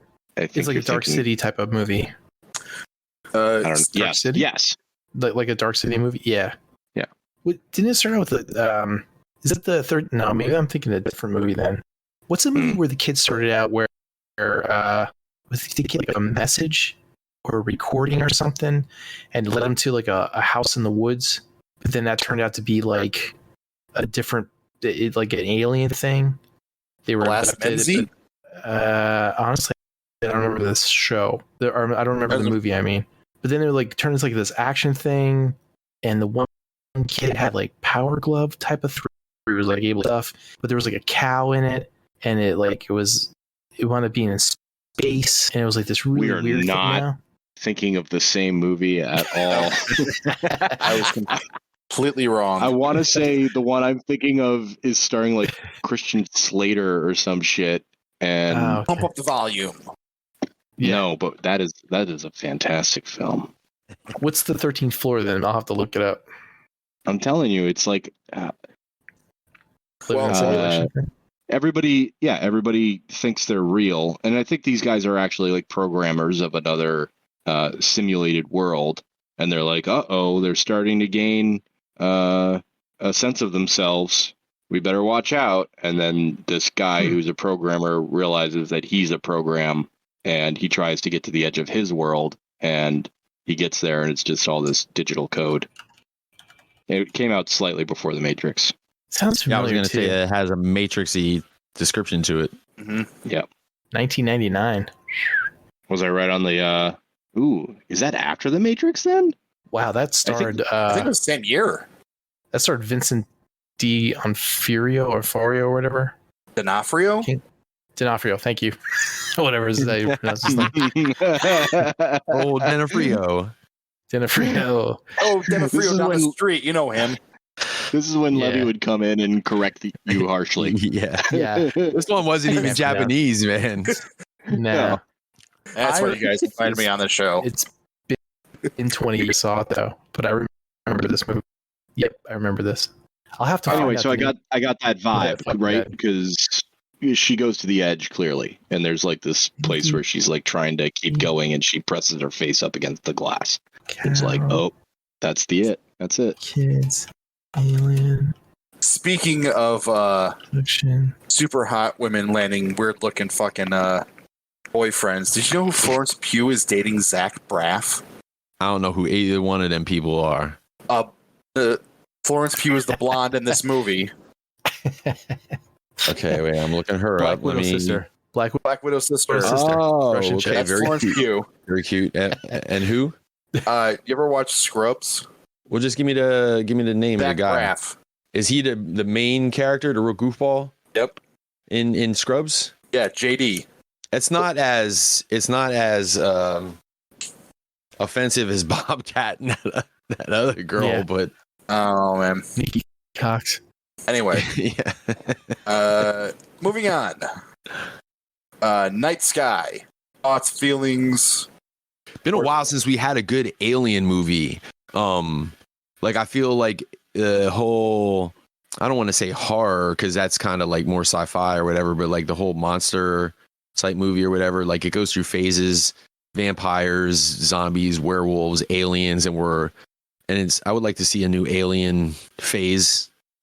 I seriously thought after watching this trailer we were gonna get like a new version of Cocoon. Remember Cocoon? I was gonna say, yeah, it had a Cocoon vibe to it. Cocoon 6. Right? We're still in the retirement home. Right, yeah, right. Is Wilford Brimley still alive? No. No. How many cocoons were there? 3? Did they make 3 cocoons? I know they made 2. About 2 or 3. Wait, did I say that right? 2 or 3 or 3 or 4? It's 3 or 4, but you're right. It's all right. Hey, at least I tried. Come on, man. All right. Jed, do you have any feelings towards Dark Sky? It looks cool. I might have read the novel years ago around this. To see the video production of this just remember words in pages, my good man. So Nate, I remember I looked it up. I found the name of the movie is called The Signal. It's from 2014. Lawrence Fishburne's in it, and if you haven't watched it, I think you would quite enjoy this movie. It sounds familiar. Did you put it in the chat there? It has a it's one of those weird fucked up movies that you have no idea where the hell it's going, and then at the end you're like, oh shit, type of thing. It's so don't read about it if maybe just a blurb or two, but you don't want to spoil anything because it's one of those weird fucking things where you're like watching, you're like, what the hell is that? And it's so, but it was a good movie. I don't even know where I was in 2014. Then maybe you were in this movie. Oh man! But yeah, check that out. All right, I will. That has that weirdo 13. What? Alpha Dog. That was the movie I couldn't think of with Olivia Wilde. Like one of her earliest movies. Justin Timberlake's in it and Emile Hirsch. It's a fucking phenomenal movie based off a real story of these kids who kidnap someone's brother because the brother owes them money and they wind up killing the kid. It is a phenomenal movie. I remember trailers for it. I don't believe I ever saw it. Olivia Wilde. Which trailer were we talking about? Oh, the old people fucking Cocoon trailer, Sky. right? Night Sky, right? Not Dark Sky. Yeah. Night Sky. Yeah, it looks cool. What's next? Next would be... Let's talk about House of Dragon. That was just a bunch of shots of people looking pretty. I'm sorry. That's all that shit was. I didn't learn a goddamn thing. You know what I learned? It's going to be more of the same shit. They're going to be killing people and they're going to be shoving tombs off of rocks. That's it. That's what I learned. Did you hear the subliminal Game of Thrones music? No. They slipped. And then they ended it. You're like, oh, I remember that. Remember that? Remember? I hate to say this, but I feel like the same thing is going to happen with this that I feel like happens with every other really popular series that I'm into. Like Sons of Anarchy I was so into that show, and then the Mayans came out after that, and I wanted to be into the Mayans, and it just wasn't. You're set up for disappointment when you're really into something, and then like some sort of half-ass sequel comes out, and I feel like I'm gonna want to be into this because I really enjoyed Game of Thrones, but it's like the sophomore jinx, I guess. I wonder if people are still so upset about the series finale of Game of Thrones that they're going to completely watch this and just completely shit all over it. Well, it depends. If they're doing irrational shit like they did at the end of that last season, then yeah, we're going to shit all over it. But if they, use some common sense and tell a story that follows a logical progression, even with insanity being taken into account, like have the insane people act like insane people would, not just some fabricated thing to make sure you get done in one more episode. Like, fuck you. Like, write a good story. You've had plenty of time. So we'll see. I see what you're saying. Right now, all I'm seeing is shots of pretty people doing pretty things. All right. And finally, wait, Jed, did you have any thoughts on House of Dragon? No, I'm with Nate. Pretty people. Oh, Doctor Who was in it. That's it. Thank you. I'm like, why does that guy look so familiar? It's Matt Smith, right? Yeah. Okay. The only famous person I know on that show. Anyways, last trailer, the Weird Al Yankovic story, starring Harry Potter. That's a typecast. Yes, right? I don't care what it is. The him shirtless, drinking whatever on stage and spitting it out, shot fired me up. I don't know why. What was your initial reaction when you first heard that Daniel Radcliffe was going to portray Weird Al Yankovic? Well, it was as soon as I hit play on that trailer. Yeah, because before the trailer, before anything, when you first heard that Daniel Radcliffe was going to play, it was when I hit play on that trailer. I didn't know about this movie until I saw it in the list of trailers today when I was looking up trailers. Really? Really? Yeah. I had heard about this a few months ago, and I was just like completely like shocked. Like, really? Daniel Radcliffe, Weird Al Yankovic, and then I see this trailer and I'm like, fucking give it to me. Fine. Why not? Because there's that one scene in the trailer where it's like, does anybody have an accordion? And you see the 3 accordions come up. I was laughing my ass off. Oh my god, this looks really good. I'm hyped for this. Can I offer up a really unpopular opinion? Go ahead. And, Sure. and I know, and I have to preface this by saying, I understand how, there's probably a lot of Transformer fans listening to this podcast, and I understand that we love Weird Al for Dare to Be Stupid. But to me, like, Weird Al is like the Nick Foles of like musicians, because like Nick Foles won the Super Bowl, so you love him, but the rest of his career kind of sucked. And like, this is where the unpopular part of the opinion comes in. I don't agree with that at all. Is that No, Weird Al is Weird Al is like I'm not saying that like sucked. Fish. Nope, I'm saying he's like Transformers. There is a subculture that you don't know about that, and it's large, that still buys Weird Al records, and he still makes them, if I'm not mistaken. Right. I know, but let me finish the thought real quick, and it'll take 10 more seconds. I'm not saying saying that he sucks was probably, they're describing it the Nick Foles way or whatever, but all I'm saying is that, like, personally, I just don't get it.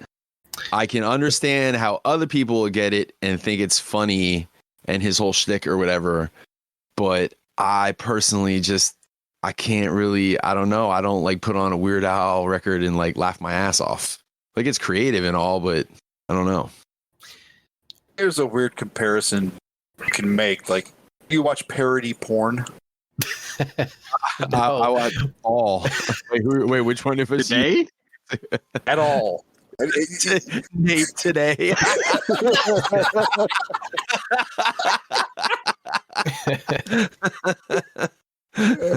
There's the intro for the show right there. Yeah. No, seriously, like, it's like this weird thing. Like, Weird Al Yankovic has made a career off of parodying other people's material, and he's not only done that, but he's managed to stay out of the spotlight. He's completely sober. He's like the epitome, like the complete opposite of what you think a rock star would be, but he makes it work. Listen, on that point, I have no doubt that he's a nice guy.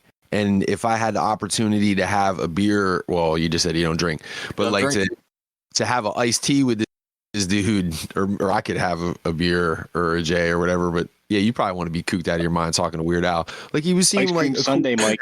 Ice cream Sunday. Yeah, an ice cream Sunday with Weird. Like, it would be.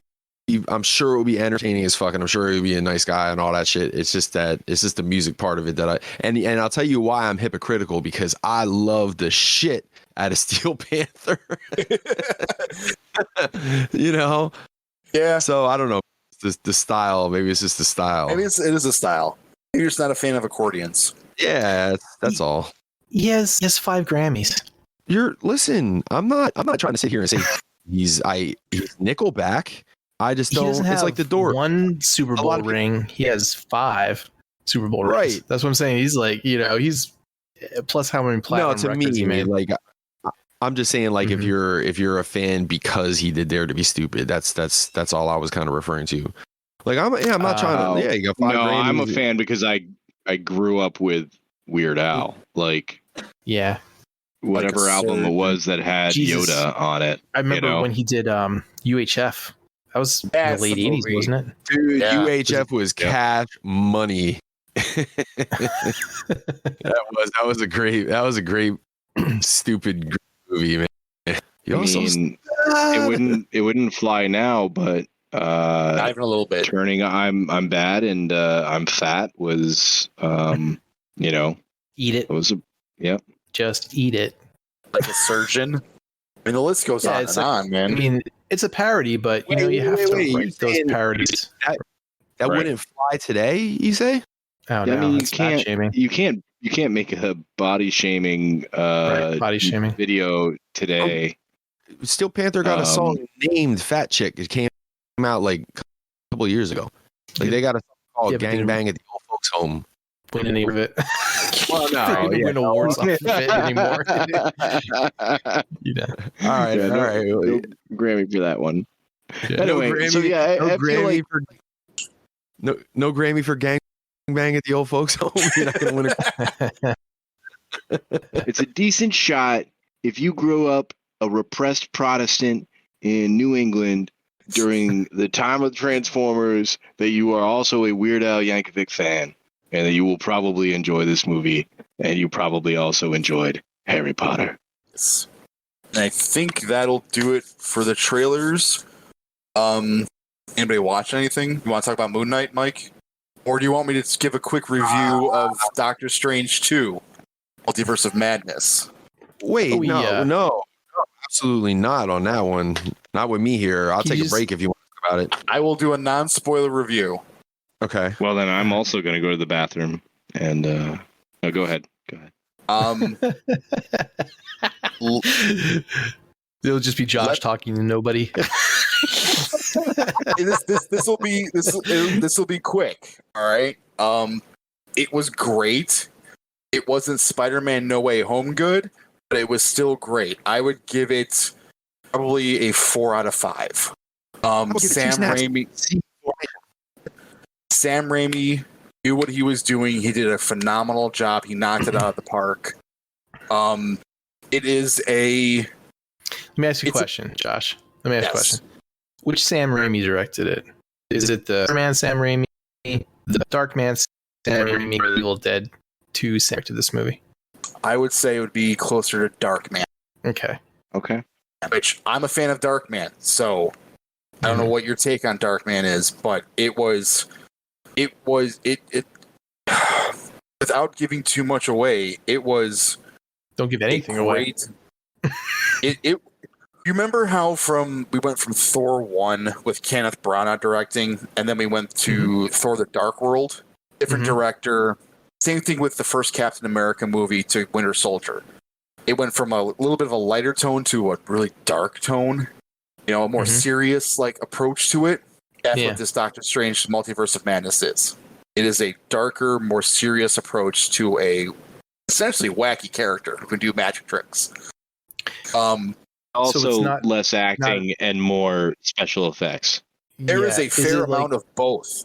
Is it a Sam Raimi horror-esque movie, or is it a Sam Raimi superhero movie?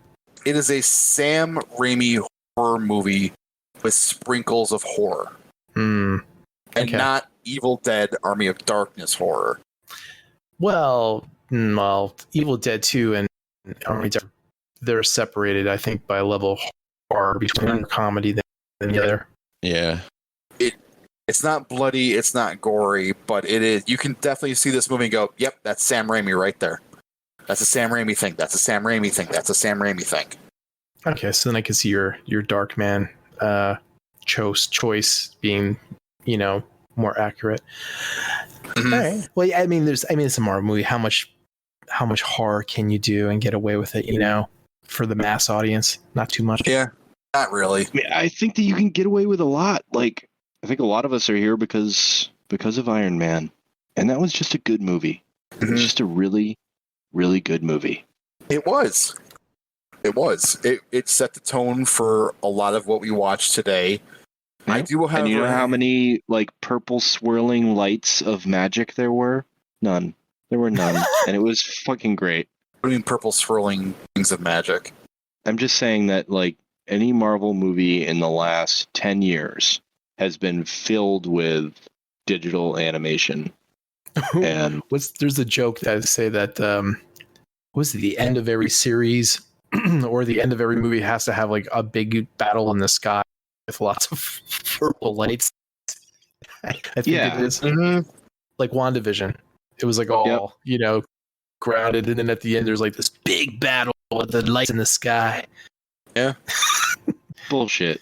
I understand that these superheroes are supposed to be saving the universe every once in a while, but sometimes it's a little smaller and cooler. Which is why Hawkeye was a phenomenal series. Fucking don't at me. I love that series. It was good up until the end was shit. What'd you say, Mike? Last episode blew. I liked Hawkeye too. I liked Hawkeye and I liked Falcon and Winter Soldier. Winter Falcon. I like that. Yep. Want to talk about Moon Knight for a second, Mike? Well, that's up to Nate. Like, I'm down with talking about it up to the point where Nate's watched. Go in because A, I will remember things better if I know they are coming, and B, chances are very good I will forget them the first time. So, Mike, how did you feel about the whole series? The whole series? Yeah, the whole like, series was from beginning to end. Was it like to you where like, oh, this is a great story, I want to see more of this guy, or was it like, there's not enough Moon Knight in this Moon Knight? Once I found out that they were thinking about a second season or confirmed, was there a second season confirmed, or was there just heavy talks of a second season? Just nope, not at all. rumors. No second season confirmed yet. Once I heard rumors of that, I was a lot happier, but just this season as a whole, I was entertained as fuck, man. And again, this goes back to the conversation we had a couple minutes ago about a little bit of air of mystery, and that makes you want to see more of it. Like, they didn't blow the doors off of Moon Knight in 6 episodes, and he's going to show up in, if they do some Midnight Suns type stuff and all that. So I don't think this is even without a second season, I don't think this is going to be the end of Moon Knight. I think he's going to show up other places, but I like the even the way they kept the air of mystery all the way to the end. Like, he was. What air of mystery are you talking about? I'm talking about. Don't ruin it for Nate. Yeah, I don't want to ruin it for Nate. No, it's fine. I get it. There's more personalities in there than just the. But I'm gonna say something. Can you mute your headphones for like maybe 60 seconds? Because I gotta blow the doors off the very ending, and I do not want to ruin that for you. Okay. Is he out? You there, Nate? Are you out? I think he's out. All right, he's out. Even up to the end, Josh. Like, where, what's his face? The bad guy. What the hell is the bad guy's name? Harrow, right? Harrow. Yeah, Arthur Harrow, I think. He's about to kill him, and then he goes into that blackout thing and comes up, the fight's over. And you still have no idea the extent of this dude's power, because every time he's been doing his most craziest shit, it's been stuff that we haven't seen. And I kind of appreciate them keeping it like that, because a lot of times when you have these split personality type characters or whatever, they're showing you the point of view from each character all the time and stuff, but you're getting these blackouts that you still don't know what all's going on, and that's extremely interesting and intriguing to me, and it makes me want to know more about this character than we know from these 6 episodes. Did you watch the after credit scene? I did, which was awesome. And Jake Lockley, man, holy shit! Yeah, Jake Lockley showed up a couple other times too, obviously, like along the way, like where they at least referred to him. He's the third one, yeah. And besides I the also wanted to obvious, point out, yeah. Go ahead, man. Maybe you were gonna say what I was gonna say. Go ahead. Well, Oscar, what's his name again? Oscar Isaac. Oscar Isaac.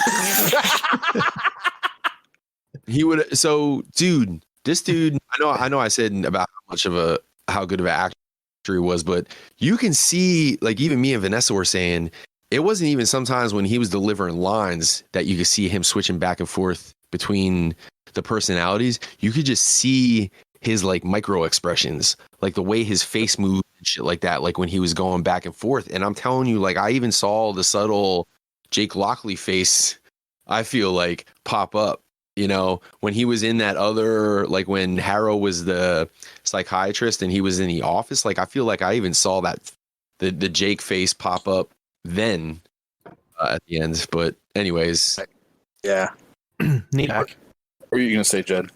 I don't think Nate's back yet.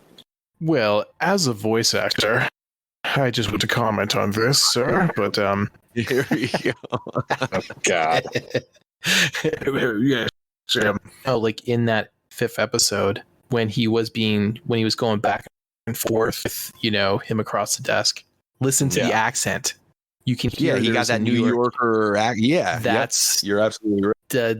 Right. That's the key that you can tell it wasn't one of the others, especially for the past 2 months now.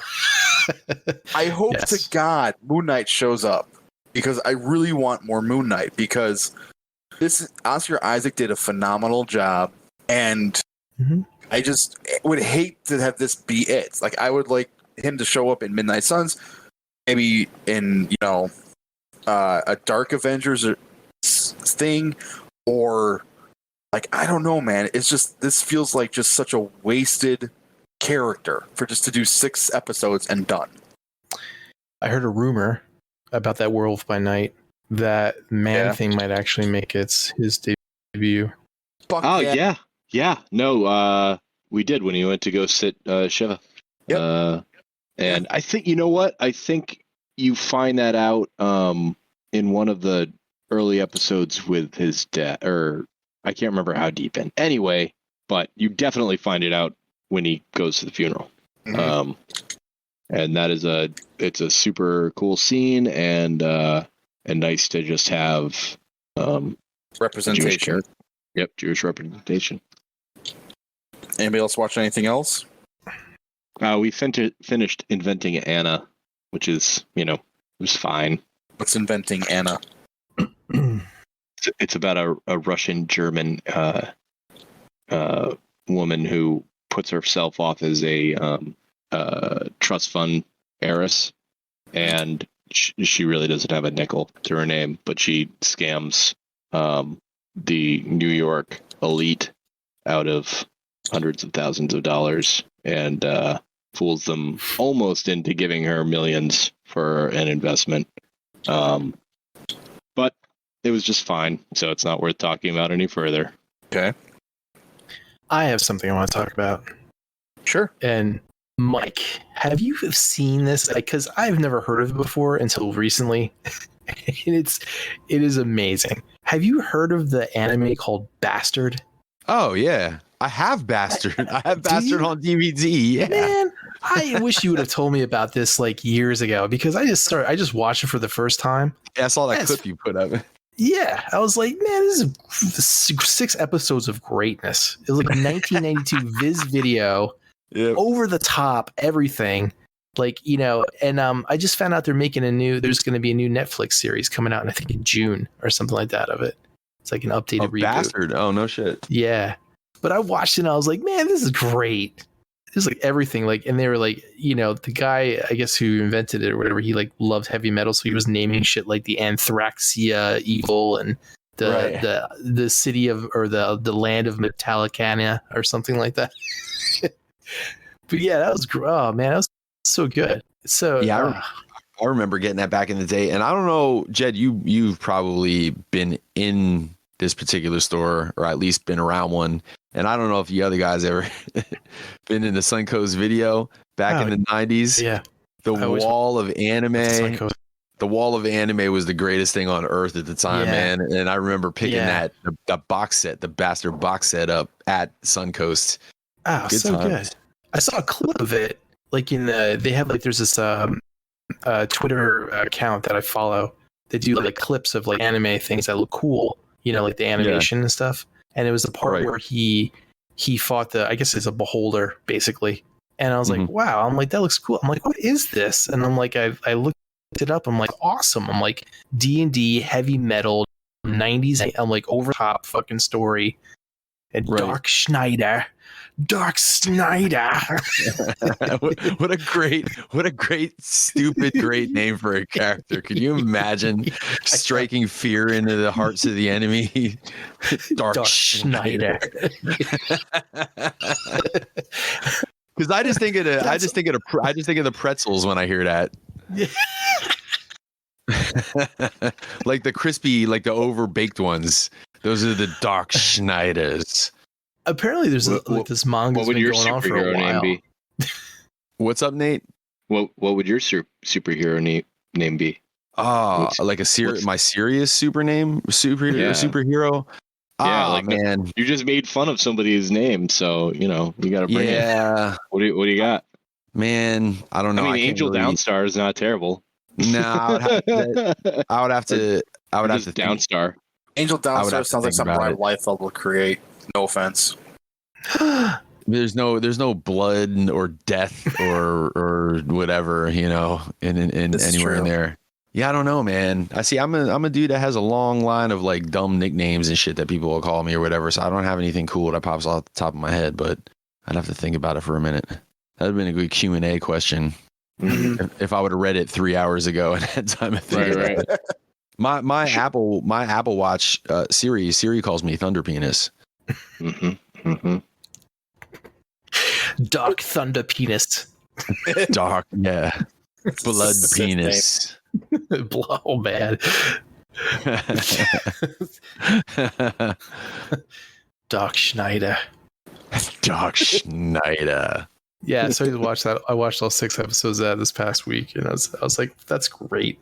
That's welcome to episode 144 of the Blackout and Shout podcast. Doc Schneider. Sounds like Rob Schneider's variant. Besides that, I think probably the other funniest thing was when that chick would fucking slap the shit out of everybody all the time. Oh yeah, it was great. It was just out of nowhere too, because there was one. Again, it was like real serious. Oh no, there was this real serious part, and she's like, "Oh, I don't know if you can do this. It's the fate of the world depends on it, and I don't know if I can lose you." And he goes, "Hey, can you loan me $50? I'm good for it." It was like 500 yen. She's like, "You loan me 500 yen." He's like, "I'm good for it." It was great. I gotta circle back real quick because I didn't have my laptop plugged in, and then it died on me, and I had to plug it back in. My microphone wasn't working when you guys were talking about Mark Spector being Jewish before, and I wanted to ask Josh if he's now on Team Moon Knight. If you had to pick between Moon Knight and Batman. Well, I've always been on Team Moon Knight. I've always been Team Moon Knight. All right. Because I knew Mark Spector was Jewish. Okay. But that's not the reason. I mean, I love Batman as much as I love Moon Knight. Yeah, but you got to think that if it was like a 50-50 thing and then you found that out, that would push it slightly over the edge, wouldn't it? A little bit? Yeah, I got to represent the tribe, man. Right. Represent the tribe. Little fun fact, The Thing, Ben Grimm, also Jewish. Oh, no shit. And that's the only 2 we got in Marvel. Oh, wait, no. Kitty Pryde. Or 2. The only ones I can think of. Huh. But anybody else watch anything?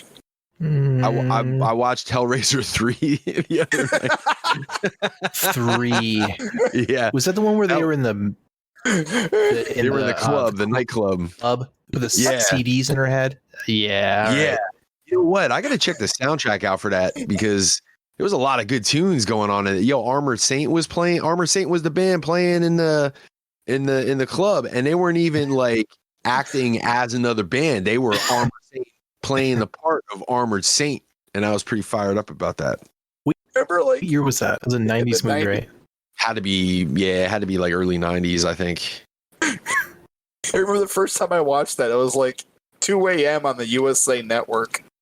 Mhm.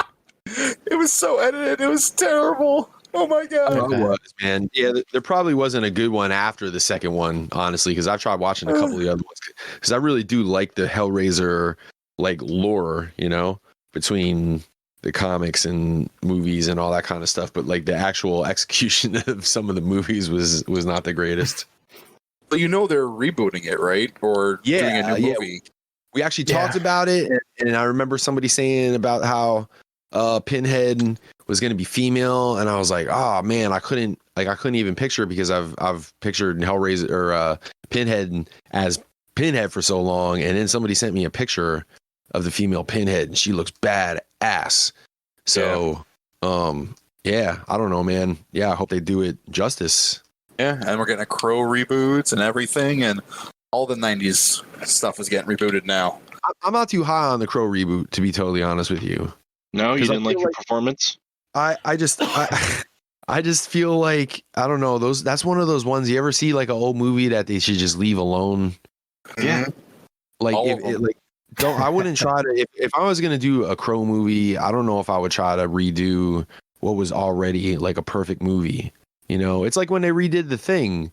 They did that sequel or whatever to The Thing, and it was basically prequel, like just it was the thing because it was almost the same all the way down to they had to figure out a way to, what were they doing? Testing fillings instead of testing the blood like they did in the first one. Right. They tested, or they had to see who had metal fillings or whatever. Like it was all this. It was like the same goddamn movie.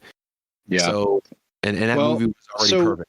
Here's how I feel about that now after years of feeling exactly the same way you do. It's like, why do people put on Hamlet over and over again? There are different interpretations, slight nuances. What if we do it this way? And then as we gain new technology and we're able to shoot the same scene but with different sets of tools that might make it quote unquote better in our eye or more engaging. And as an artist, we want to do that. And if we think we can get somebody to pay for it, all the better. So that's the way I look at it. It's like, all right, well, why not? And why don't we hear more covers of really good songs?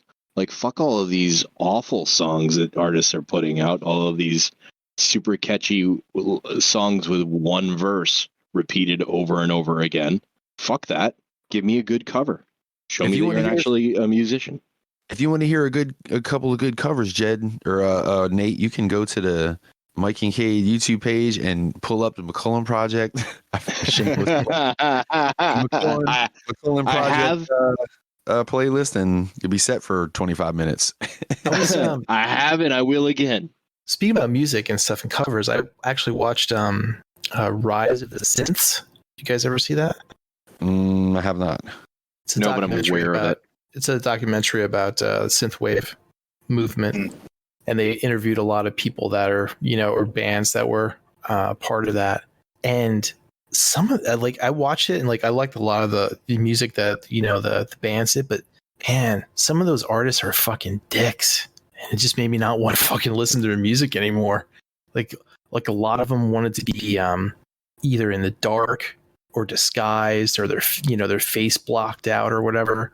And they were saying about how is this, it was one of those deals, Mike, where it's like the local cool, trendy, it was like a local cool underground thing that became popular. It went to shit. It was like that was their mentality. Yeah. When it was just our handful of artists, it was great. Now it's garbage because more people are listening to it, type of thing.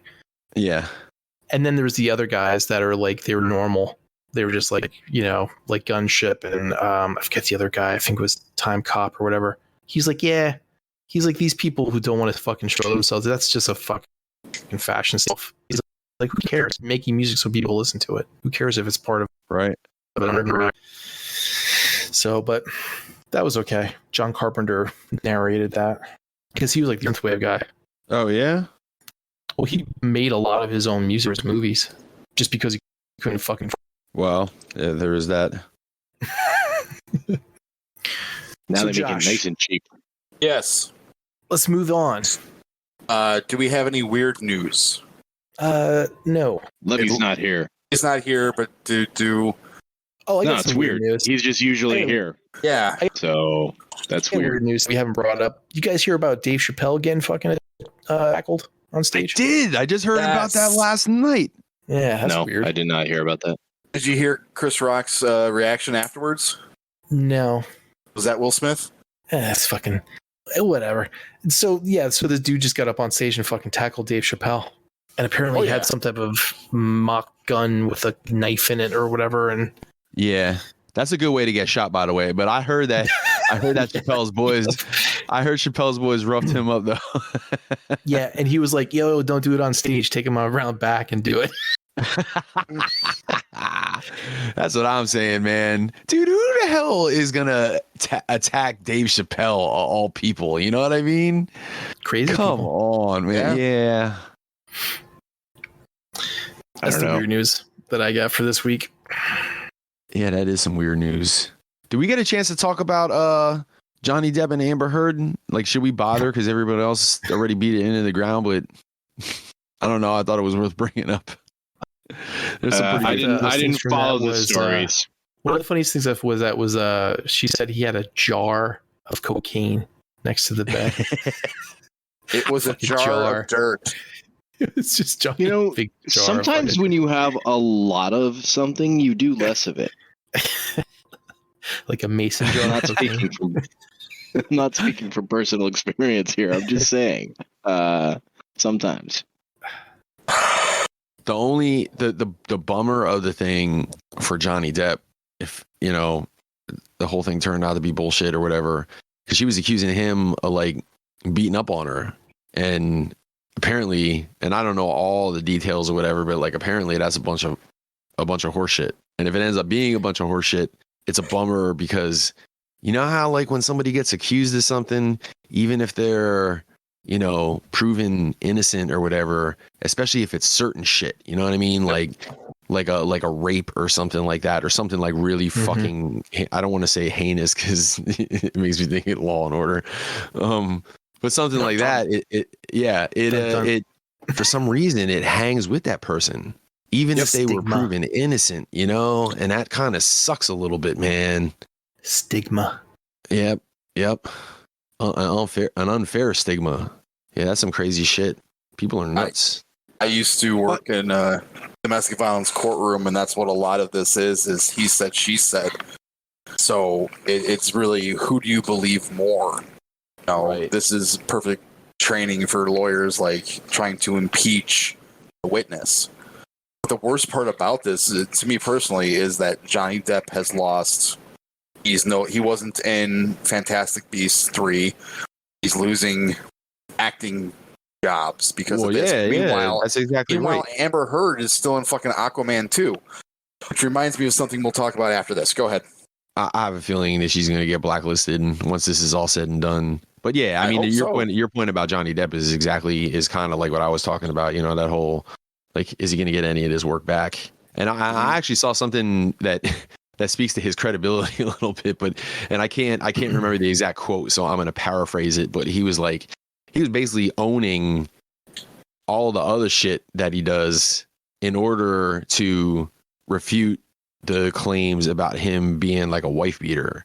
And he was saying something to the effects of like, I'll let every stinking, dirty, disgusting other details about my life out there if it will show, like I'm yes, A, B, and C, I'm that stuff, but I'm not that. You know what I mean? Right. And I don't know, that kind of. Yep. That's not, there's he nothing. Was like, here's my deal. Consent. I got consent for all of this stuff. And yes, I did it. I did all of those things. Yeah. And then this thing here that I am being accused of now, I did not do that. And you know what? Somebody who does that is impeachable. Not impeachable. Sorry. You know, if you show a history of being consistently honest, even about terrible things. Yeah. But, you know. And that takes some balls. It's not like this is me or you in there with some fucking stripper we met at the, you know what I mean? This is like all eyes are on this, you know? So that, I don't know, it takes some balls, man. Honestly. I'm speaking about stuff I don't have any understanding on, though. I haven't read any of the articles, and I haven't listened to I heard that there was a audio recording of her telling him that no one would ever believe that she's the antagonizer, just because of the way the world works. Right.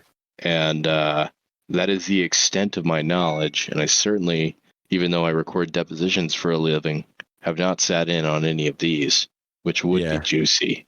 But tell us again about the turd, Johnny. Oh God. And they would do that too. They would make, oh man. So that's the way deposition works. They would be like, so there was an incident on February 13th, 2021. Was there not? Yes, sir. Could you describe the incident for us?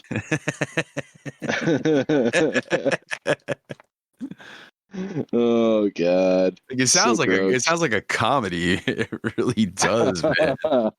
Well, yeah. Objection leading. All right, fine. Did you find shit on your pillow?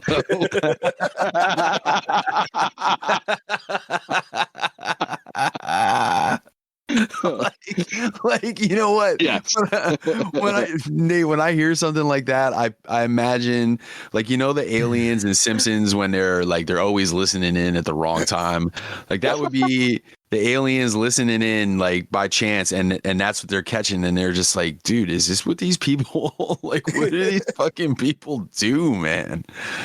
You know, I think about that frequently, Mike, since you bring it up, because I used to think about myself as being a good person, and then Here we go. I got interested in being funny.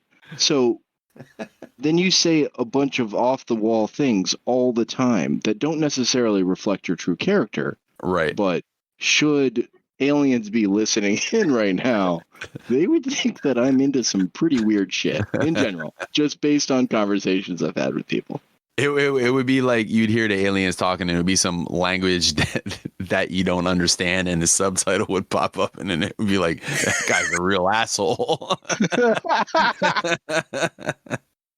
Yes, sir. Yes. So, please, folks at home, understand that at least 70% of what I say is intended for humor purposes only. and does not reflect which is which, and does not reflect the opinions of the other members of Blackout and Shout podcast, or Nathaniel James Armstrong. Right? Lordy. Sorry. Should we talk about Transformers? Yes. Should we move on to toy news? Because there is so much good stuff. Yeah, I've been missing out, so please enlighten me with some robots. All right, so I saw this shit here, and I'm gonna send it over in the chat in a second. Where are we at? On air. Look at me remembering to put it in the on air chat.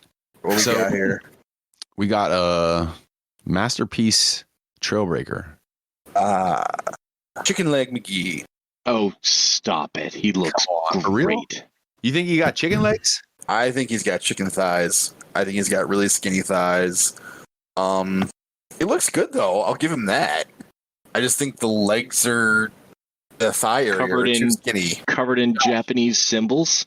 Josh, let me pull a Tyler here and say, as a graphic designer, the one thing that you want to watch out for when you're looking at pictures like this is that they got the alt mode and the robot mode on this like white background, perfectly cut out like a PNG.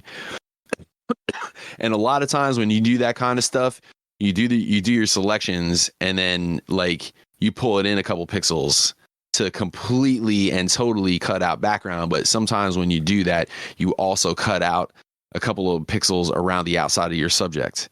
So I feel like it may look skinny to you, but it might not be as skinny as it appears, because when you get them pixels back on there, that's gonna beef them up a little tiny bit around all his edges, arms, legs, everything. I'm looking at understand what you're saying. Josh, I'm looking at a side-by-side comparison photo right now of the Takara and the Fans Toys Outrider that's coming. Can you put it in the chat? I might be able to, but let me just finish the thought. This guy is circling the image around the ribs to show just how awful Takara has become at leaving gaps and or they take photos before things are properly transformed, which is true. They do. Yeah, they and do. So who knows what this is, and that's the point. But also in that circle is exactly what Mike is talking about, where it looks, you see all this dark gray thigh, and then it breaks off, and there's a whole chunk of white there that is blended into the white background. That is the other half of that thigh. So they're not as chicken leggy as you think they are. I will respectively disagree with you, and here's why. I think that area you're referring to in the left thigh, that picture, I think that is the side of his thigh with the light shining onto it to make it appear white. Yeah, that's exactly my point. Yeah. No, that is his thigh. That's a reflection of the light. That is not. I know, but there's more there. Out. I know, but it's it makes him look skinnier until you go, oh yeah, there's this bit of thigh I can't see properly.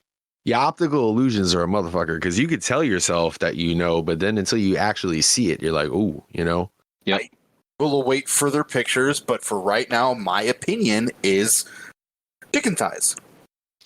I'll tell you the thing that bothers me a little bit, if you don't mind me jumping in. Be my guest. This is your show, after all. So and I suppose this is probably like how you view the character. Like Nate, I know how you view Trailbreaker as a character.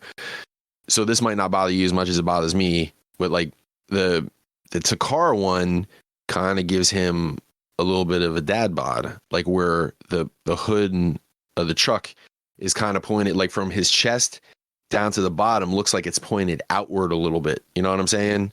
Where on the Fans Toys one, it's either going straight down or it's kind of even coming in a little bit, which gives him more of that like heroic, like more built. Like if he was a human, he would be more like a linebacker. Where this car one gives him a little bit more of the dad bod. But like I was saying about, you know, I might prefer the way the Fans Toys one looks a little bit. But I know how you view Trailbreaker if he was a human, and I feel like that the dad bod look probably fits him more as a character, in your opinion. You're kind of right, but I got to tell you what, I love them both, so I'm going to buy them both. And I also love the MMC, and I'm not going to sell it. You know, it's just like they're all great in their own way, and it's really weird to think, you know, oh man, I'm going to own 3 masterpiece Trailbreakers, but I am, and it's going to be worth it because they're all just so very different, and that's cool. Could one of you fine gentlemen post that comparison pic in the Oh yeah, sorry, this is my fault. So here's the circly image. Currently looking for it and I can't find it. Boom, boom, boom, boom. That's the image that is circled, and then this is the Fans Toys. Which, I mean, come on, that looks, the Fans Toys, just Outrider looks stunning. Yeah, he does. He does. Yeah. I may stick with Fans Toys because I agree with Mike where the Takara one has a bit of the way the hood sits, it looks like he does have a gut. And I like the slimmer one for Fans Toys. Nothing against that, nothing against it or anything like that. It's just personal preference. I think at that point it's a personal preference. But also don't forget is that picture that he put in there about the Outrider picture is like a way higher quality picture where you could really get a nice look at it. You know, like I'm reserving judgment until I see it, because you know what? I don't know when the hell we're gonna see Outrider, honestly. So it'll probably be before Virtus comes out. It might be next week with the pre-orders possibly coming up for this Trailbreaker. You know, they might just be like, "Oh shit, shut it down before they cancel." Yeah, honestly, you're like how we always say, Takara don't pay attention to third party. Well, you can bet your ass third party pays attention to Takara. Yup. I bet we see this in December. That'd be all right. Sorry to clear the path. I don't know, Mike, if you're going to talk about this, but Cerebros coming soon from man. Cerebros is coming soon. Jed, what do you think about these? Do you not give a fuck about Trailbreaker? I don't collect Transformers. That's why this is one reason I was like super psyched to have you, Nate and Josh on the show tonight, is because like we've been doing the toy news lately, and it's like Levy and Jed don't give a shit about Transformers anymore. So it's like, oh, good, somebody that'll actually like talk about the fucking figures. This is gonna be a good time. Well, this has been a week. Like there hasn't been something like this in a while, where there's been a bunch of tasty things for our collector type. Okay, so are we moving on? Moving on. All right. Did you guys see the ape from the Kang Toys painted? Yes. And everything like beautiful. Yeah, did you see it? Yeah, it looks awesome.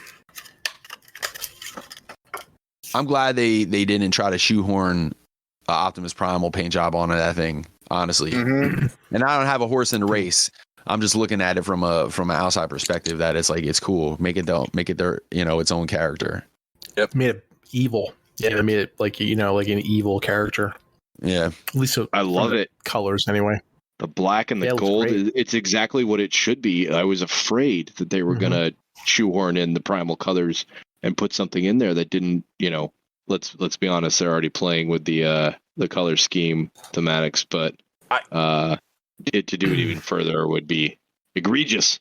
Yeah, it looks like he's going to rip you apart. Not fucking electrocute you to death. I'm glad they didn't go like the amount of black on it with the amount of gold is fucking awesome. Like it's like 95% black, and it's great. Mm-hmm. Well, yeah, that's what the pants from Razor Claw were. Like It was all the black that was on him. Like so good. I was scared there was going to be like gold, like a lot of gold accents. Because you look at Razor Claw and those color pictures, and that's a lot of gold. Mm-hmm. But like on this, what do they call them? Thor gorilla? What? The monkey pants. It's Thorilla. Like the Thorilla at Manila. Yeah. Okay. Fine. I forgot where I was going with this. Yeah, I'm psyched for it, and I'm kicking myself in the ass now because I've changed my mind about 50 times about these figures, and just fuck it, let's do it. Let's just do it. Doesn't that tell you something, though, Josh? I'm a terrible collector. You guys are enablers, and I shouldn't be friends with you guys. No, I'm just saying that, like, if you're really going back and forth and you're having that many second thoughts and stuff, maybe it's not the way to go. Maybe it's not the one for you. Like when's the last time? How much is this combiner going to cost altogether? A shit ton. Probably around $1,000. Yeah. No, so less because depends. First run on Rampage was 119, if not cheaper. Mm-hmm. And I was on first run, and so was Land Bowl. Right, and then they went up. And they went up to what? What are they at now? Like, are they close to 200? The only reason why. But it's at Go ahead, Jed. No, go ahead. You first. I was going to say 200 because you're getting into figures. You're getting a wolf slipper. And yeah, but how much was Dive Bomb? Was Dive Bomb 180? I think he was 180. No. He might have been 169. 149? 149. Okay, well, 149. Let's rein this back in for my point. My whole point of asking how much, and it really doesn't matter whether or not it's 800 for the combiner or 1,000 for the combiner. My point to you matters. No, it doesn't matter. My point. It doesn't matter. My point to you, Josh, is that when the hell is the last time that you spent $800 or $1,000 on something that you were kind of like, I don't know if I should do this. You know what I mean? Like, if I spend that much money on something, I better be goddamn excited about it. Right. Mm-hmm. Yeah. Right. Like $800 is a lot of pretty sweet jeans. You know, it's a plane ticket to TFCon. That was we went with pants. He's like, you know what? I could have guessed 1,000 things you were going to go to, Nate, there, and jeans was not on that list. You can buy jeans with this shit, man. I get like 10 pairs of Levi's. Dude, when you guys were like, "Oh man, seen anything good lately?" I'm like, "No, I've seen Frozen. I've seen Maisie Mouse. I've seen fucking more episodes of Mickey's Clubhouse than I care to recount." Sonic the Hedgehog 2 was good. I saw that. Oh, was it? Last night. It's a good one. Anyway, kids movies. I actually watched Sonic 1, and that was actually really good. So I kind of want to see Sonic 2. Yo, what did we watch ended like a half hour ago? Yeah, man. Come on, Josh. Josh, you got to rein these people in, man. Yeah, keep. I'm just saying. I say that to say this. Dadding. Pants. I'm channeling my inner Levy, and at this point of the show, the edible would have kicked in. Yeah, so I'm just like, what? Anyways, anything else, Mike?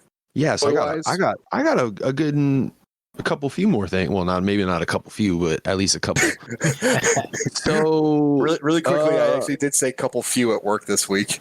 I'm telling you, it's a working measurement. It's a working measurement. And spread the word of a couple few. The person looked at me like, "What did you say? A couple few?" I'm like, yeah, a couple few. Tell them that's Pennsylvania dialect. Yeah, go ahead. Yeah. So a couple few is 6. 6. Yeah. Right. Yeah. Right. It's a half dozen. What's a slew? A slew, and now you're getting a little bit more. You're getting a little bit more. A slew can be 13 to 20. A slew is a lot of people. A slew's a lot, man. Yeah, a slew is a lot. Okay. All right. But it's not too many. But it's like it's a lot of people to like a hick, you know? Right. So like that doesn't see many people, yeah. Sloom came at me. That could be anywhere from 7. I'm going to refrain. I'm going to make it 7 to 20 is a slew. So slew is greater than a couple few. Mm-hmm. Oh, absolutely. Even if Yes, you don't okay. know the actual concrete number of a slew, Right. you could bet your ass is more. Yeah, a couple few is just a couple few, you know? And I think we can all agree that a slew moves faster than a couple few. It moves faster? Yeah, like if a slew of something comes at you, Yeah. like What about a slew of slugs?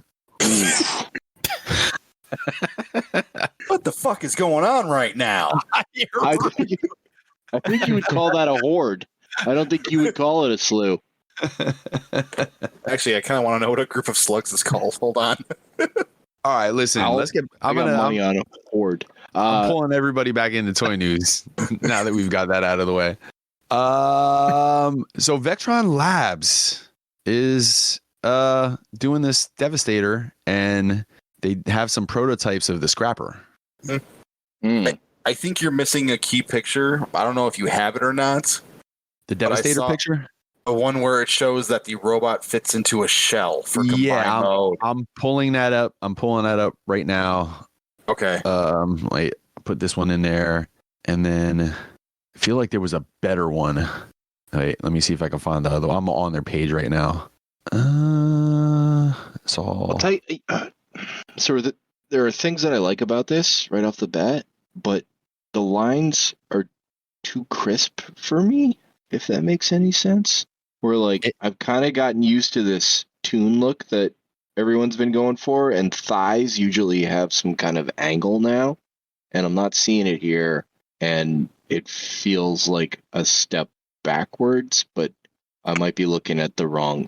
Maybe I should stop looking at this guy's crotch. It feels like a step backwards to what? Like a step? What do you mean? Like in just aesthetic, to I don't know, because they are blending the toy so well with the tune.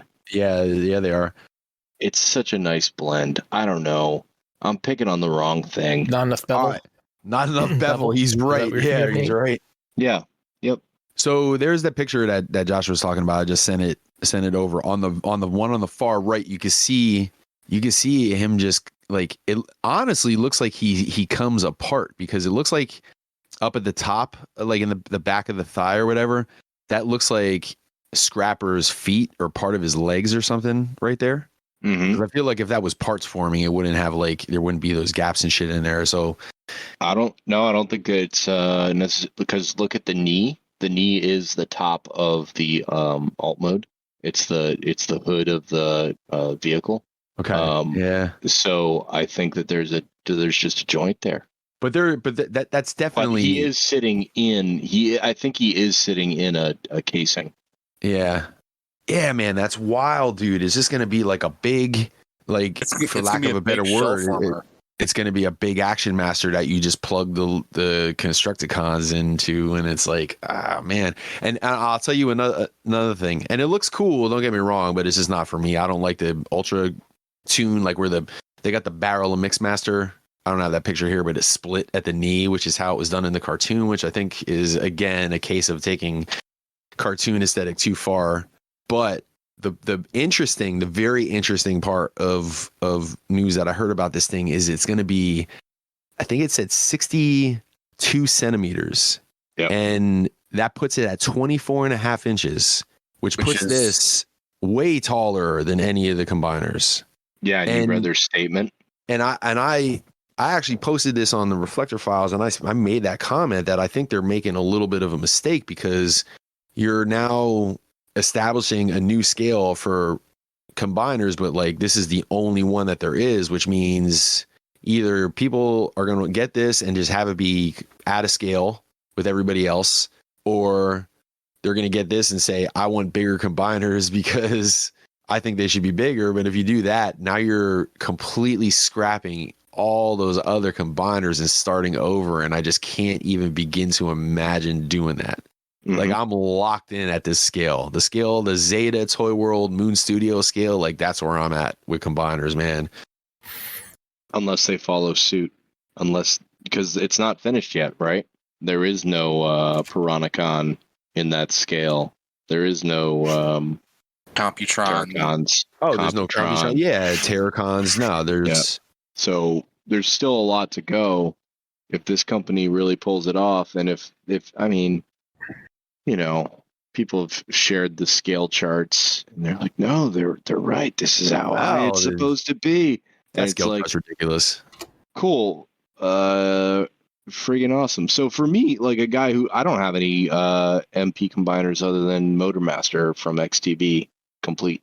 So, I've got the Fans Toys ones that are started, but I don't know what it looks like to have a combined guy on your shelf. So I'm fine with this new scale. If the individuals look right, but that's just me. You're right. Will others follow? Are there enough of me out there to fund this? I ran into on that post. I ran into a couple different comments. A, the current combiners ain't big enough, and I want bigger combiners. There was B.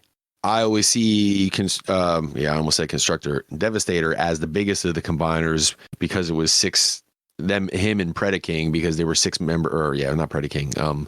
Who the hell else was a 6-member? That was Predaking. Raiden. Predaking. Raiden. Yeah, Raiden. Yeah.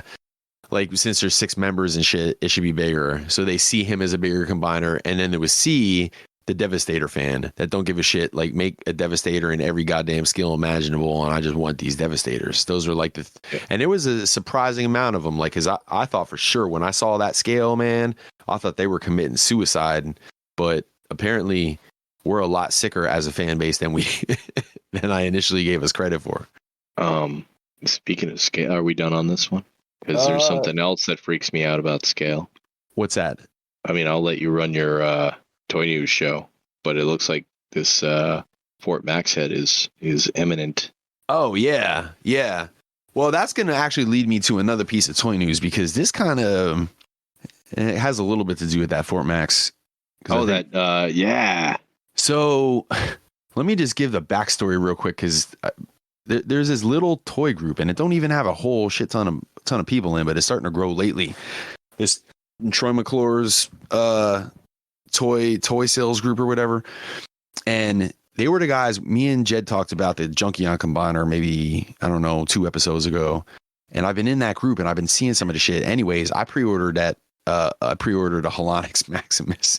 My Astro Train, my Fans Toys like Toy Deco Astro Train and Galvatron money that was well saved went to get a Halonix.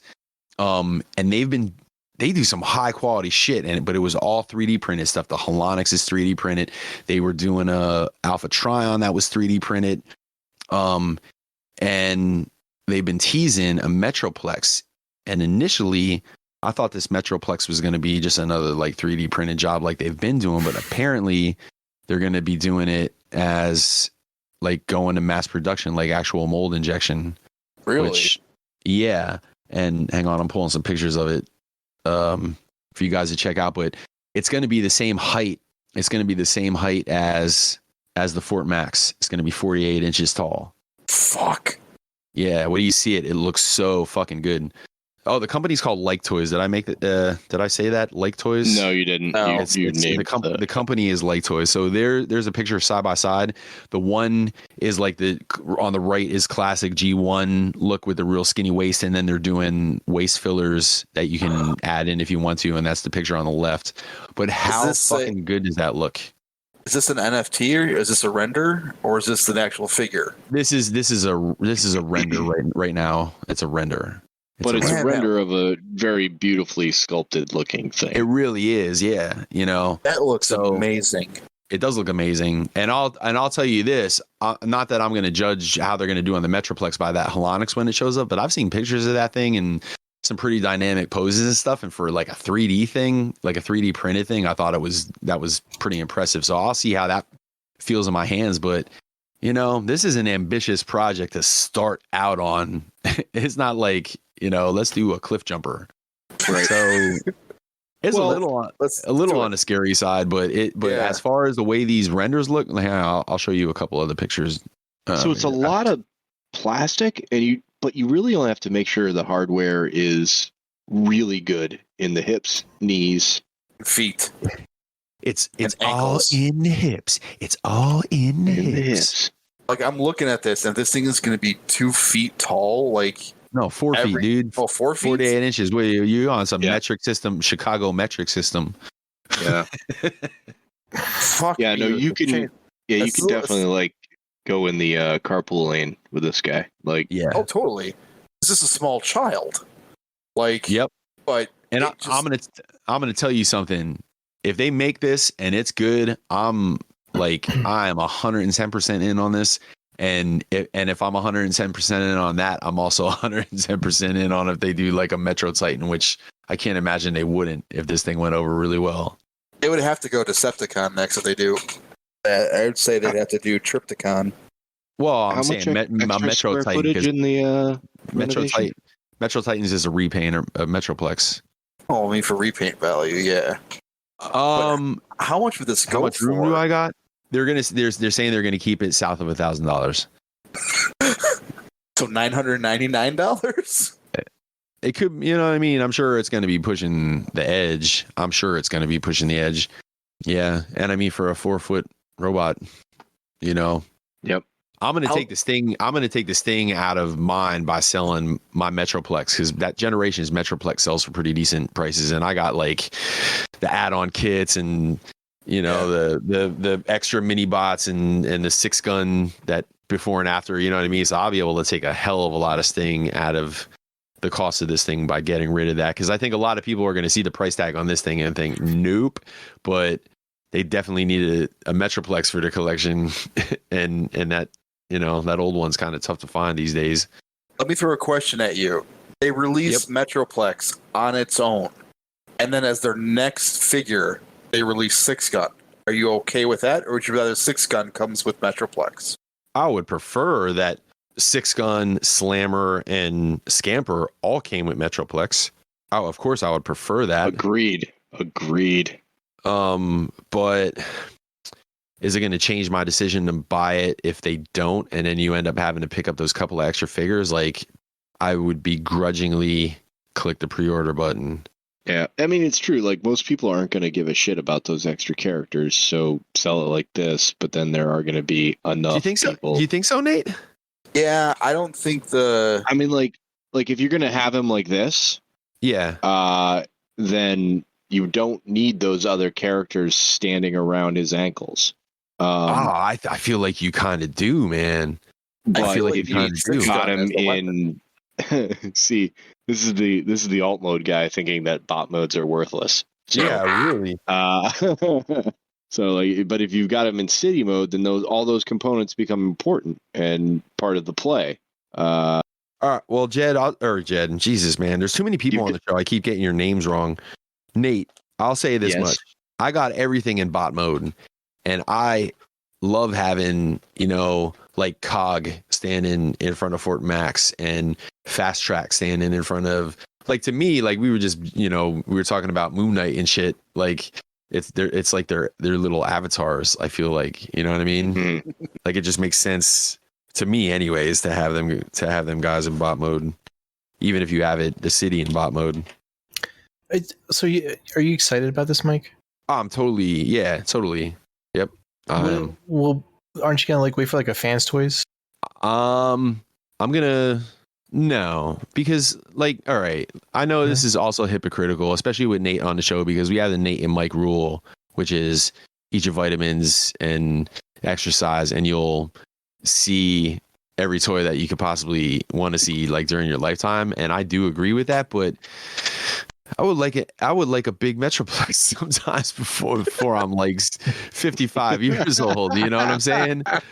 Like, you know, and to be fair, me and Nate said that a couple years ago, and it's like, well, that was, you know, maybe 4 or 5 years ago, and it'll be another 4 or 5 years, and it's like, man, I really would like to kind of wrap up the collection as much as it's going to be wrapped up. I'm sure I'm always going to buy stragglers for the rest of my life or whatever, but like to have like the main cast when I'm still young enough to be able to lift it would be nice. You know when we said that, Mike, was when Hound was coming out. Yep. And or had come out, and after him, we haven't seen a new season 1 character unless you count RC. Wait, wait, what? Season 1? She was season 3. Well, yeah. I mean, I thought she showed up in one of the Alpha Trion thing, but no, you're right. You're thinking of Alita 1. Yeah, I'm thinking Alita 1 and Chromium, all that shit. So anyway, so yeah, we haven't had a new ARC bot since Hound, and that was a long time ago. From Takara? From Takara, yeah. So this Trailbreaker dropping, we've gotten new Seekers. We got all those new Seekers, but we already had Seekers. Yeah. And then we got RC. Those have been the MPs since Hound. Well, what I was getting at was Fans Toys is, they have the head coming out, and that's on its way. You'd think that they would probably keep following suit and make a Metroplex after that, right? So it wouldn't be too much. I would think longer. that the logical thing to do after the Fort Max would be to redo him as Grand Max. But they don't always do what you think they're going to do either, because I thought for sure after they did a 6-shot, like it's obvious, simple retool to do a great shot, and they didn't. So I don't know if they're going to, right. But think about how long, like when did we hear about Fort Max? We heard about that shit at was it the 2019 TFCon? Definitely wasn't 2020. So we heard about that a couple of years ago. So if you think about them ripping through all these Titans and shit, doing a Metroplex and doing a Trypticon and a Scorponok and all that shit, like, man, we're going to be, it's going to be a long time. It's going to be a long, it's almost like the point I was making to some of them people that were like, oh, cool. Well, this company, Vectron Lab is doing this new scale of Devastator. I'll just get all my combiners from them. It's like, dude, we've been in this game for how long? And we still don't have all the combiners in the scale that we are currently collecting. And now you're going to start over a new scale, I don't know if I feel like waiting, unless Metroplex is the next thing to come out, but I don't know. I'll jump off that bridge when we get there. I'd be surprised if Fans Toys follows their suit and they release like some silhouette or something of the a Metroplex coming out. Like are these guys on the radar enough, right, for Fans Toys to also want to bully them, or is it just like it's just some, right, just some 3D artist that's trying to get the wheels turning, but and that would suck too if you had somebody who was basically the corner store that has really good fucking orange juice, and Big Orange Juice wants to squash them. Right. Yeah. Right. Giving away free pants. Nate's fucking analogies tonight are as on point as you're gonna get, man. Like, yo, man. Seriously. You guys get that? You get that orange juice at that corner store? Nah, man. Tropicana gave us free pairs of pants. They were jams, but for Tropicana. Yeah. That's what we call a throwback. All right, Mike, what else you got? I saw that sling shoot, that Dreamstar slingshot or whatever. Yeah. I don't have this picture anywhere because I forgot to save the damn thing, but it's about the exact same size as those Kang Toys Predacons. Yep. You guys see that picture? Yeah, I did see that. I'm the one that posted it in the group chat. Oh, okay. Well, there you have it. Yes, he has seen it, but no, that thing looks tasty. I'm glad one of us is getting it. That's me. And that'd be Jed. Jed gets the cool stuff. I do. Doesn't bother with Just the mainstream. Put the Kang's Toys, right? Fucking combined mode versus the fucking, what's it called? Dreamstar? Dreamstar? Yeah. Dreamstar combined mode of the Aerobots against the fucking Predacons. That'd be kind of cool. Yeah, no, it's going to look gorgeous. There it is. It's going to be so much shiny metal. Oh. That's too much. It's too much shiny for me, man. Too much shiny. No, I love what they're doing with those aerial bots. The finally a jet that looks like a jet. How long have we been waiting for that? Right. It doesn't look like there's just a robot hanging out underneath. It looks good. Right. Oh, except for the Revenge of the Fallen leader class Starscream, which is the best jet transformer ever made. It is a giant metal Dorito. Yeah, but in jet mode, it looks like a jet. It is flawless underneath. Now the Zeus, that whatever Zeus character that was a pretty good jet mode. Nitro Zeus. Oh, Metro. Yeah, Metro sorry, Zeus. I never picked that. Metro Zeus. Metro Zeus is like getting his eyebrows done and shit before he goes out to battle.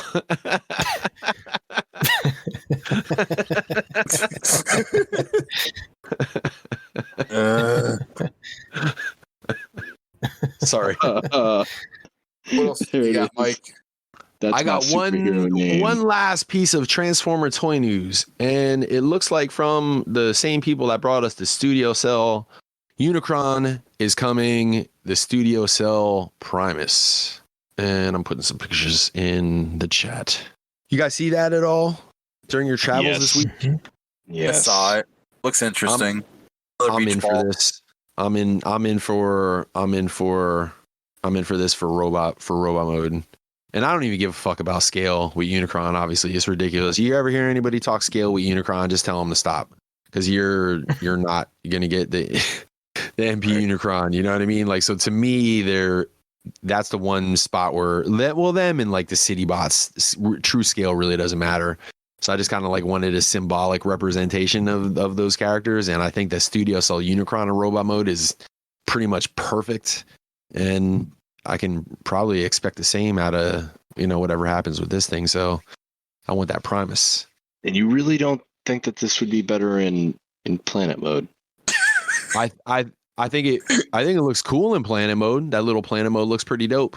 But it would look, if I'd put it up there with the Unicron, it'd look more like one of the moon bases, honestly, which is kind of cool. But don't you have like a little arc? A little tiny arc, yeah. I mean, the one that came with the Unicron. A HasLab Unicron. And do you have a little tiny Nemesis?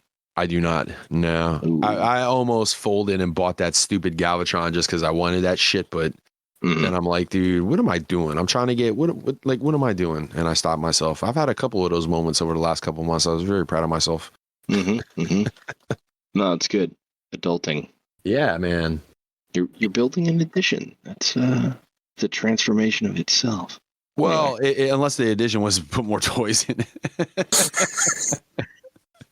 Right. Let's be honest. That's secretly what the addition is for, right, Mike? It's just to put more toys in there. Nah, the true joy of the addition is going to be that Vanessa is going to have a spot to put a pole up, and then I get lap dances any fucking time she's over there practicing.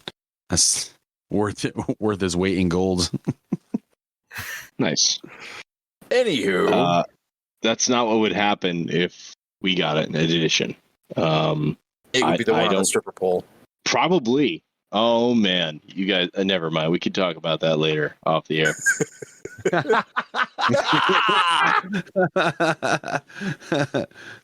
I'm really bummed you're going to be missing TFCon. Josh wants to be invited. Josh wants to be invited for the next holiday, Nate.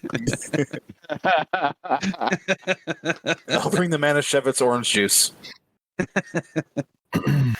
You know what? You should actually come and have a Passover with us. That would be fun. But we can discuss that next year. We just missed it. Yeah. Anyhow. Yes. Moving on. We digress. This thing, I think, obviously, the Unicron is dope. This looks great. I'd have it in planet mode. I can't have it. I can't have the big things. Yeah. I'm in the same boat you are. It's I don't have the room for this. I mean, I do. I just don't want to. I don't know. It looks cool. That's all I care about. I'm glad you're getting it, Mike. Yay for you. That's all I have for toy news. Jed, you got anything? Toy news related? I got one. Yeah, I got one. So there is a company called Queen Studios, and they do mostly 1/4 statues. Holy fuck! But this is their first. I don't know if it's the first one or not, but this is a 1/6 scale Gandalf that they're doing, and it's been a while since I looked at like a sculpt of like some of a character and go, wow, that's really good. And I saw this one on, and Jonathan shared it yesterday, and I was like, wow, that's like really good for like the facial features and everything. And that's just the bust, really, right? No, that's a 1/6 scale. It's kind of like a Hot Toys. Oh, you said 1/4. Yeah. Well, no, they usually have been doing 1/4 statues. That's what they've usually been selling. Wow. But now they're going Those like soft Hot goods Toys look scale. really nice. Yeah. Yeah, everything looks really good. That sword looks really good too. I was more about the features, of his face and the hair and everything like that. And I was like, wow, it's just really well done. I have no idea what's coming out. I have no idea how much it's going to cost, but the sculpt is really well. I don't know if it's like a computer thing or if they did it hand or what, but I looked at their statues. They have like a bunch of superhero stuff, like Iron Man and like DC stuff, but they're really good too. But this is I was very impressed with the quality of the facial sculpt. That's all I got. Oh, I got something I was going to ask you, Mike. Yes. Are you going to get that RoboSen trailer for your Prime? Ooh. That's a great question, and I've been, mulling that one over ever since it came up, and I still haven't pulled the trigger. It's like self-transforming and everything. It's really. I know it is really cool, and I'm leaning towards it, but I just haven't committed yet. I mean, it's your money, but if I already had the Prime, that's kind of what I'm thinking. At first I was like, maybe the Prime, and then maybe they'll make a tank, Megatron or whatever, and then that'll be that. But then it's like, the trailer, man. But hey, trailer. Coming back to the jeans.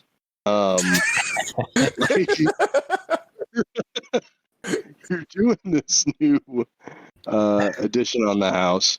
There are going to be things that come up. So, like, maybe save it for some jeans. Like some fucking, I need a new stereo in this room that I didn't realize I needed speakers in. No, I have that stuff. I mean, don't get me wrong. There's definitely going to be stuff that furniture wise, like table wise, because I'm going to need I want a nice, like, big table to work on and stuff. There's going to be definitely stuff that pops up that we weren't thinking about, but I don't know. Like $750. So, like, when we're talking about $100 figure, it's like, yeah, just fucking get the thing. Fuck it, just get it. Right. But when we're talking about a $750, it's like, oh. Yeah, but it's an auto-transforming trailer. Yeah, Jed has hand with the Prime. Jed has a point.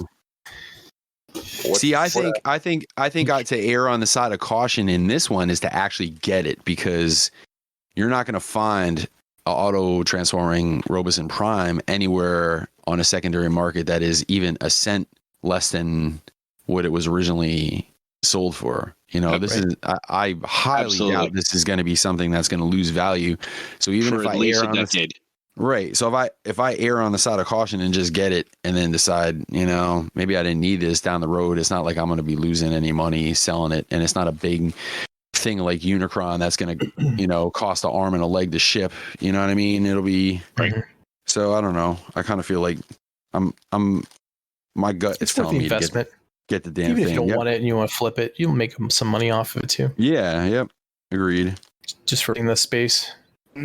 Yeah, and when they do the Sunstreaker, like, they'll talk to each other, and he'll be able to drive. You can bet your ass. I know I said a lot of things that I went back on in my day, including I'm never going to collect anything but Transformers as I sit here and fuck with 7 Thundercats. But you can bet your ass that past Optimus Prime and past a tank Megatron, there is no self-transforming anything that could possibly come out that's going to make me buy anything like this ever again. And you could take that one to the bank, and you can laugh at it all you want.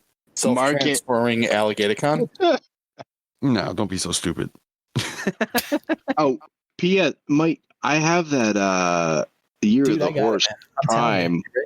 If you want to, like, if we could bust that up and paint it up however you want. Is that one of those, like, one of them Bape ones, like the KO ones or whatever?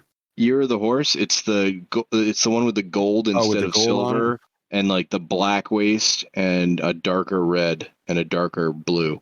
Yeah. But coat of paint fixes all that. Right. Dude, I'm telling you, I know what you're gonna get next besides Megatron Prime. What? I'm telling you. Bumblebee. Nope. No, it's gonna be it's gonna be a RoboSen, maybe Starscream, but it's gonna fly like a drone, dude. It's gonna fly like a drone. Oh, I thought It'll you meant me fly on its personally. own. It'll transform, and then it'll just take off around your house. I'll tell you what, they pull that shit off, that would be fucking amazing. Do I feel like it would be too heavy. Mike's in for 3 and all the rebates. Like a who could you do that? You could pull that off. Thrust? That would make sense, probably. Oh, you could 100% do it with thrust. Yeah. Nah. Oh, that'd be so tasty. I would spend $1,000 on that, especially if you threw a camera in there. Yeah. Oh, if it's self-transforming, I'd throw $2,000 at that. Hey, you wouldn't be able to fly it anywhere around your house. I'm moving by the time that happens. This is in the whole eat right exercise. Yeah. This is 7 years from now. They might make something like You this. could probably do a Cosmos too. Cosmos would be kind of cool. There you go. That's just a goofy lineup. Here's Optimus Prime and Thrust and Cosmos. Have fun, everybody.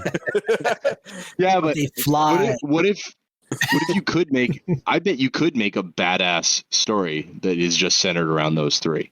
That story here's the happened. story. Look at the money I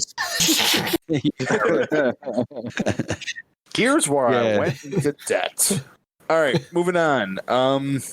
Anybody else got anything else toy wise? No, sir. You want to talk about GI Joe stuff, or move on to Q&A? What G.I. Joe shit? Oh, wait, what? They had a live stream on April, at the end of April, and they showed some NFT renders as well as some completed figures that are going to be available shortly. They're doing another Snake Eyes and Timber. Another one? Yeah, this Timber, though, is going to be completely white. What's And the Snake Eyes. What's the story? I have no idea. I didn't watch it. I just It was snowing. I'm just looking at istank.com. I remember this happened recently, but I don't remember what the story behind the new Snake Eyes and Timber is.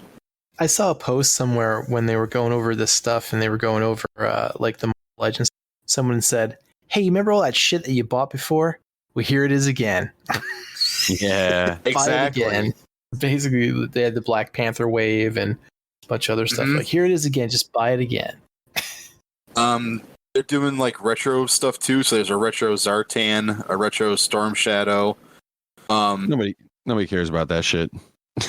But the thing that's fucking amazing is they're doing Sergeant Slaughter, man. I saw that. Yeah, I saw that. That's dope. Now they just have to do the fridge. Yep. Lawrence Taylor, Fridge? yeah. Did you know the Fridge was an eagle at one point in his career? That would be under the list of sports trivia I do not know, which is a lot. Which is a lot. Well, now there you go, man. So once you own the Fridge, you will be the proud owner of an Eagles action figure. I tell you what, if they do release one, I will buy 2, and I will send one to Jason to give me Eagles jersey colors. You ain't spending that. You ain't spending that kind of money to get some shit you don't even give a shit about, man. Go. Imagine he's that deranged, and then he gets it, and he's like, "What the fuck am I gonna do with this shit?" He's middle of Chicago. It's you. Yeah, right. Yeah. I know you want to get rid of it, so I'd be able to get it off him for cheap. Yeah. Let's see, what else do they have in that panel? They're doing a stupid Python Patrol Duke with a motorcycle that looks dumb. They're doing... Oh, man, I think the rest of it was pretty much figure pictures of... What's Sartan's sister's name? Zorana? Zorana, yeah. Yeah, Oh, Zorana. Just like the right. Did you say Like the right. Did you mention Bazooka? They actually have physical figures of Bazooka and yeah. So I'm glad I'm out on that line.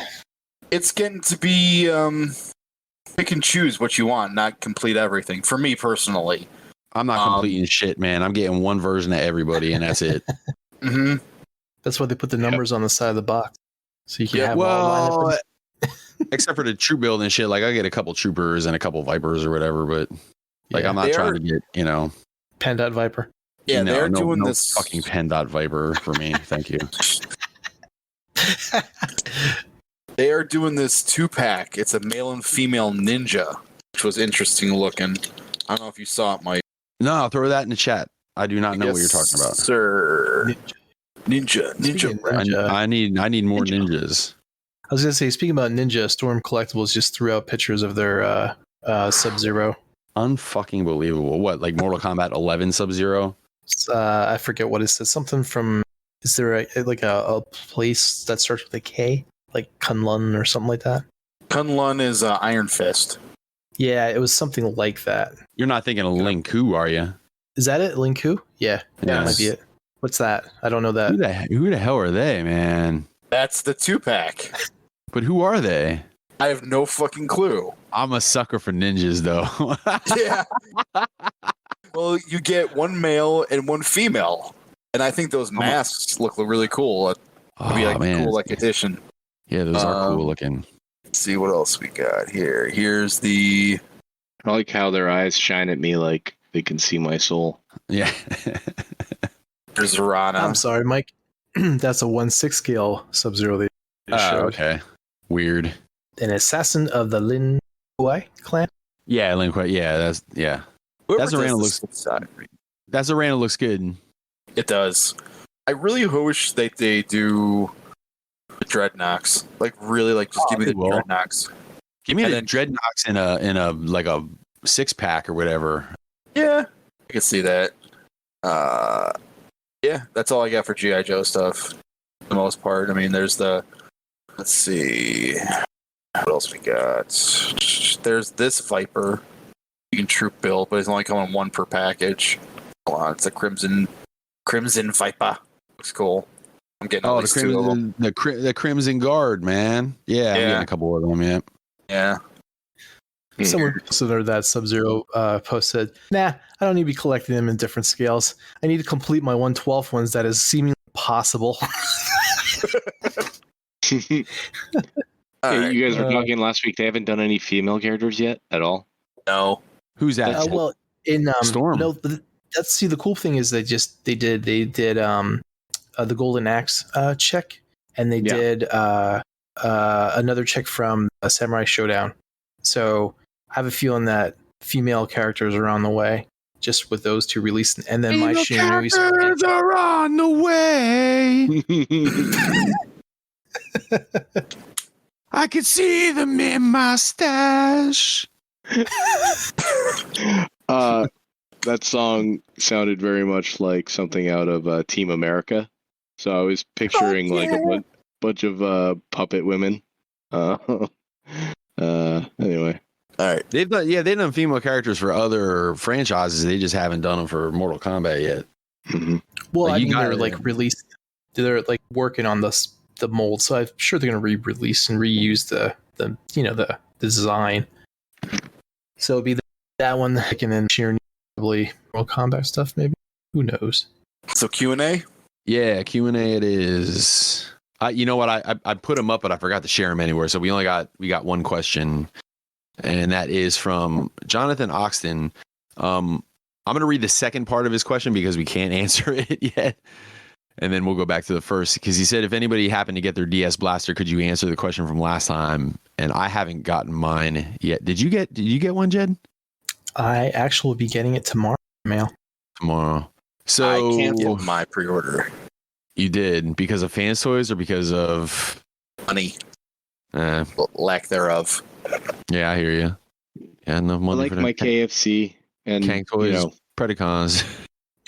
My Yeah. shit was sitting in fucking customs for a week and a half before they released it.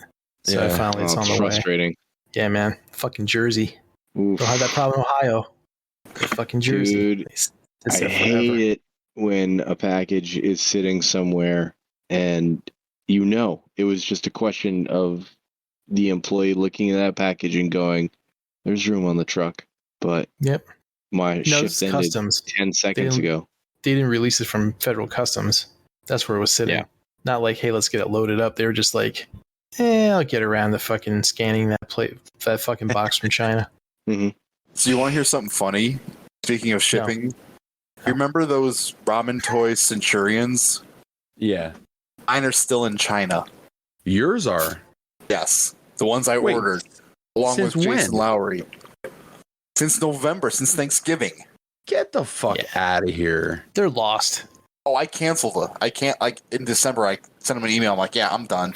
I don't want to wait for this shit anymore. Give me my money back. And they did. Yeah. They refunded me everything. Oh, that's good. But, I hope so. oh, that company better step up their shit because that was just ridiculous. So what was this question again? So the first part of Jonathan's question is, he goes, I want to keep my streak of asking questions going here. If you could own any of the Earth-based car modes that the various G1 Transformers turned into, which one would you want? Oh, fuck you. That's a great question. That is a pretty good question. Because I'm kind of a car guy. Okay. Sorry. Emma doesn't buy manuals. I was just thinking that. You know, as an automotive person. All right, are we talking more like Gotta be season Transformers Prime sort of character situation where like RC is now your guardian and you got to hang out with her too? Or are we just talking the We car? can, if you'd like to look at it that way, I'm sure that the question is open at least to a little bit of interpretation. Yeah, But sure. I feel like he's asking it more as like, which one of these alt modes is the baddest ass? Are we strictly going season 1? Like take the robot element out of it and just, you know, here's a Porsche. Right. You know? I mean, I think I got to go Skylinks. Hey, Nate, I got a slight bit of news for you. Skyling's in Earth-based car mode. oh, Earth-based car mode. Sorry, I forgot the parameter. Fuck. I'll pick the space shuttle. Nate, you've been a complete fucking joy on the show tonight. I got to tell you, man. Good to hear. So, anyways, I go with Scott. You should just stick with Skylinks now. No, no, the toy had wheels on the bottom. I stick by my. I don't even want the shuttle. I just want to be that fucking platform. If that's the case, that I'm picking Sludge. Oh man, shit. Sideswipe keeps popping into my head, man. Yeah, of course. Yeah, red Lamborghini, slick ass red Lamborghini. But it also fits into the like your avatar thing type of thing. Like I feel like I don't know. I identify with Sideswipe a little bit. Right. I mean, I'd honestly probably drive Ironhide around. You know, I'd just be like, here I am with my big chunky van. But I would love to drive a Lamborghini. Anybody else? Jed, you picking pipes? Alfred? Broadside.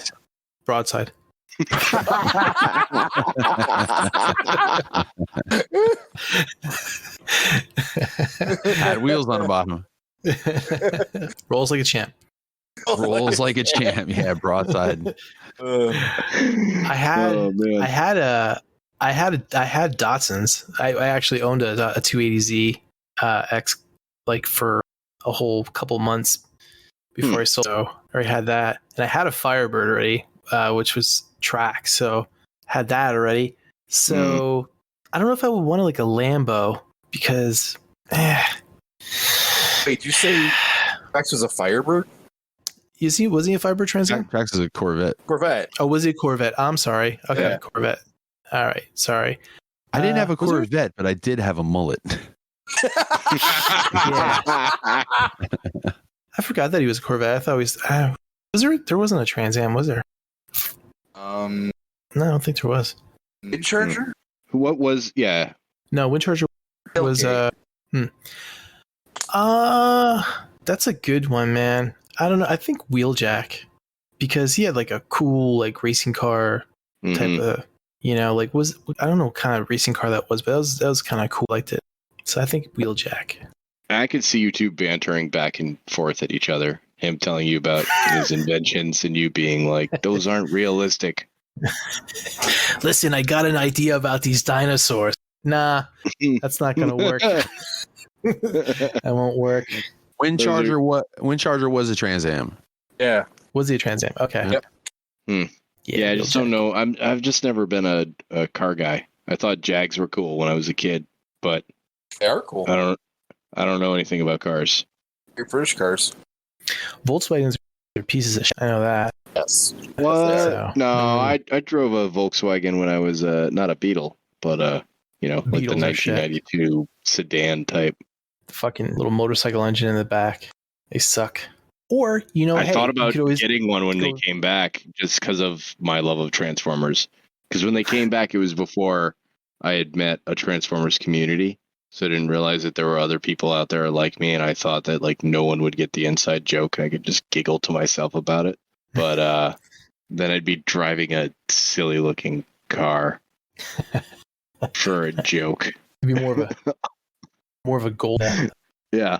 Or you could go like futuristic, drive around like a Blur type of car. Nah, he specifically said Earth based. Earth based. Yeah. Yeah. Broadside. And be honest, Blur would get annoying after a while. Blur. Oh yeah. Blur would get annoying after a while.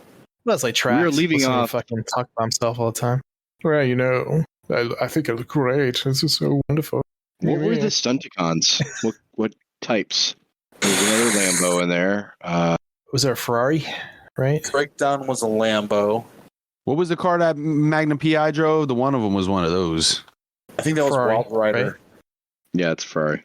That was either Wild Rider or Dead End. Wild Rider, I think. Wow, yeah, you're right. And then was that a Formula One, or was that a different type of Formula car that what's the name is? Oh yeah, Drag strip? Drag strip. Drag Yeah. strip. It was a Formula One, right? It was a Formula One car, but it was a stylized Formula One because I don't believe that any real cars got the 6 wheels, right? Yep, they did. I don't know. Oh, do they? I don't know. I don't know enough about Formula One racing or like drag racing like that to know. Yeah, he's a Tyrrell P34 6-wheeler race car. Oh, That's a shit. real It's a handy thing. little book you got there, Josh. You got the Bible. Got the Bible. I forgot my camera was on.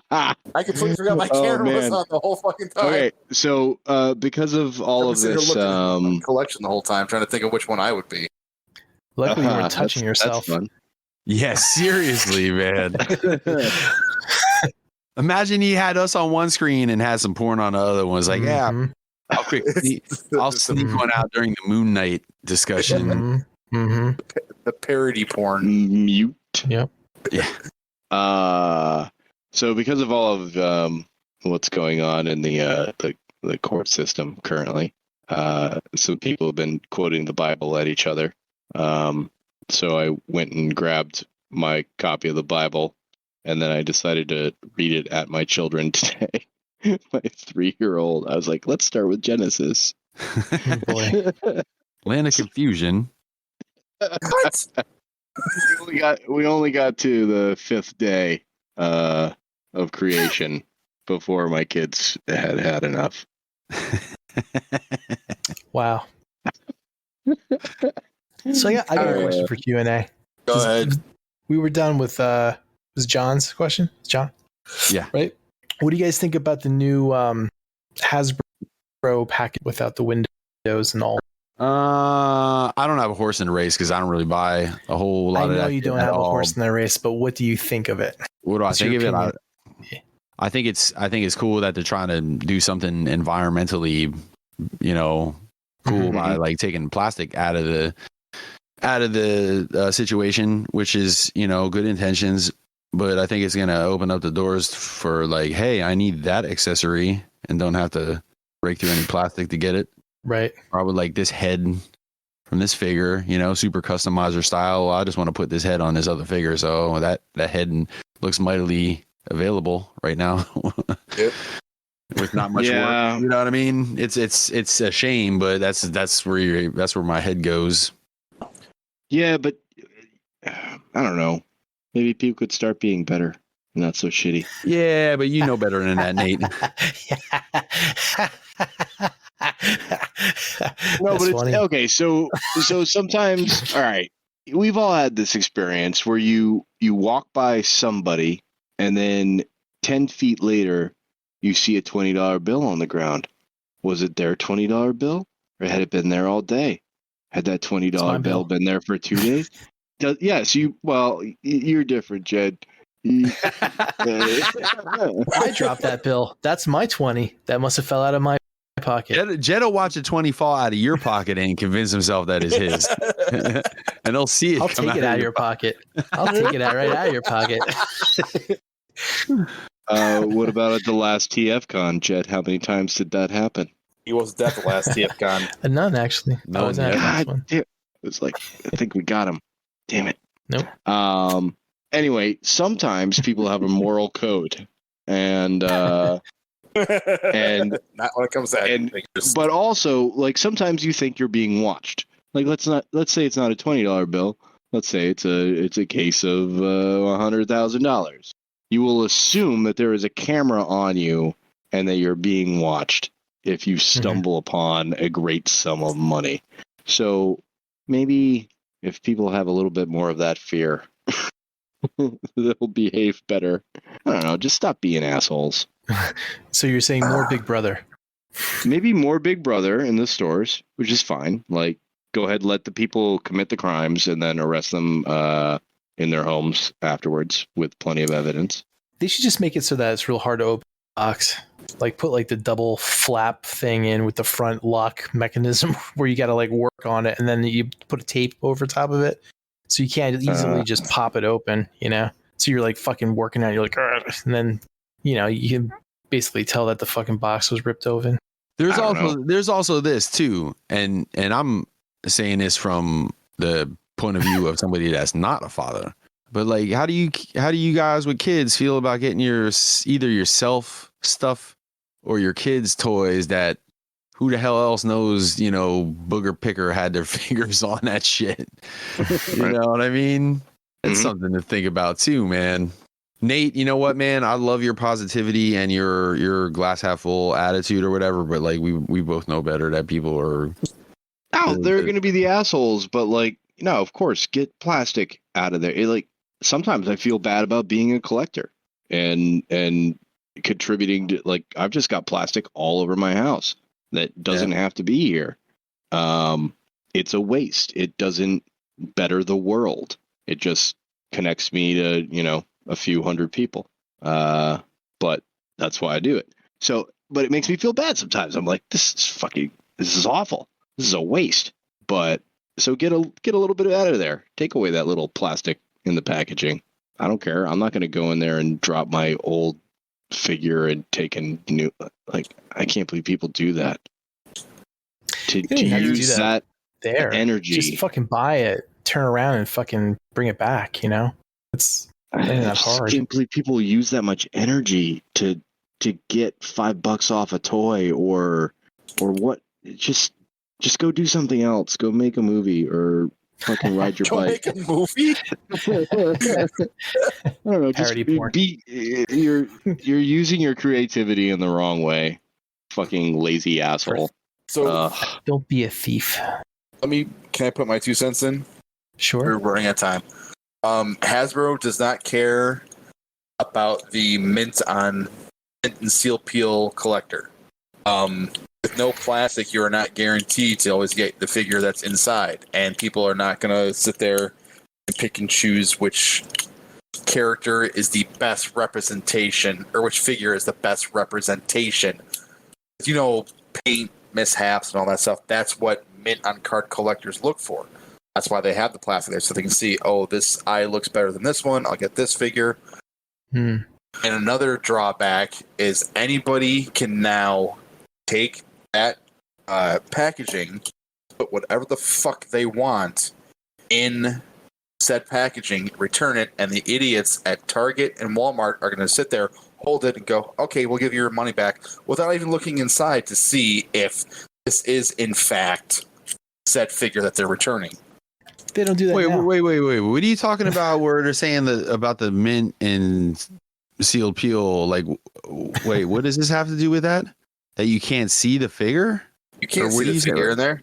So people I that saw No, the you black. can. Yeah, you can. It's wide open, Josh. That's what the new packaging is.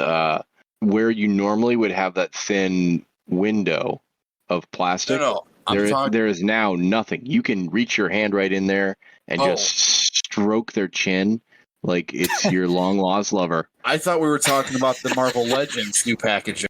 No, the Transformers the Legacy. Both. It doesn't really matter. Do you understand what I'm saying with the Marvel Legends packaging? They got rid of the plastic, and now it's just a figure in a cardboard box. Right. Okay. It's just a closed box. Yep. Just a closed box, so you don't know. It's essentially a blind pack is what you're getting with that. Well, Yeah, Dude, we get that with the Fans Toys stuff. That's all in a sealed box. We can't you get that in a lot of them. A lot of third party. I personally don't give a rat's ass about any of that shit anymore, man. Like, dude, you're collecting modern shit to keep it in the package. You're collecting modern shit for all the wrong reasons. You know, that's what I tell people. Right. Like when they kind of like my collection video was going around a little bit, and it was a common comment like, oh, you got to take your shit out and play with it. And it's like, no, that vintage shit, no, you don't. You keep that shit right where it's at. But this modern stuff that's all articulated, and even like the mainline stuff, you know, from now to back to when we were kids, like, you know, all the articulation and everything makes them more of an action figure, makes them more displayable, makes them more everything. So there's no, like, what the fuck are you leaving that in the box for? So it's worth $2 more, you know, 5 years from now, or what? Most of the time, the box is more valuable than the figure if it's just in shape, unopened type of thing. Like, what, if like you want the vintage stuff? Yeah, like it's like that's what we did as kids. We ripped the box open, took the fucking toy out, and threw it away. You know, there's plenty of loose toys floating around, pieces, stuff. But having a nice box with no fucking rips in it or stains or anything like that, that's usually the valuable part of it. Yeah, and that's why they're worth more, because they're rare. When you have fucking Hasbro producing 30,000-40,000 things, you know, keeping it on the side, it's not going to be worth anything, because they're doing that just for them. There's no rarity to it. Yeah, I mean, you have your exceptions to the rule from time to time, but for the most part, you know, it's not like you're not finding, you know, this isn't classic shit from the 70s or the 80s or even the 90s for that matter. You know, when it comes to I'm excited about that kickback. Woo! with the new stuff, like the new packaging stuff, I buy almost all my stuff online, so I'm probably going to get the stuff that's, you know, straight from the company without anybody fucking fingering fucking shit on the shelf. Yeah, my philosophy on boogers is, you know, it just helps with your basic health and immunity to sometimes subject yourself to filth. And even if you buy some, I'll wipe it down. I'll make sure it's fucking clean, you know, before I fucking give it around. Even like if I get a secondhand book for the kids or some shit like that, I'll fucking wipe the cover down just to make sure because some of that shit's dirty, not just fucking, you know, viruses or anything like that. Because I think it goes what a virus can on porous wood material like paper. I forget how it goes, but it's some of it's just fucking filthy, fucking dirt. Yeah, that's its own story. That's history. Yeah, but when it comes to toys or whatever, most of the time that shit's gonna be in good shape unless you're buying it from, you know, fucking Jimmy John's in fucking Tennessee with his fucking cats and dogs and cigarettes, you know. Yeah. I hate it when I get ready to sell something and I'm like, well, I guess I can't say it's not a pet-free home. Definitely have cats. Their dander definitely gets all over the fucking place. Mike, when I got the camera in the mail from Nate, I said to him, why does it smell like wedding cake and divorce? And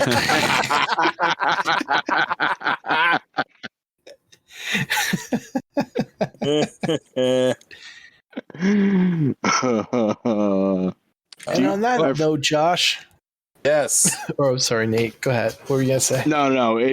Enough's enough. Yes. So, I guess we'll wrap it up. Holy shit! It's now 11:06 Central Standard Time, which means that it's 12:06 Eastern Standard Time. That is correct. Anything in closing, Nate? Josh with the No. math. No. No. Don't be an asshole.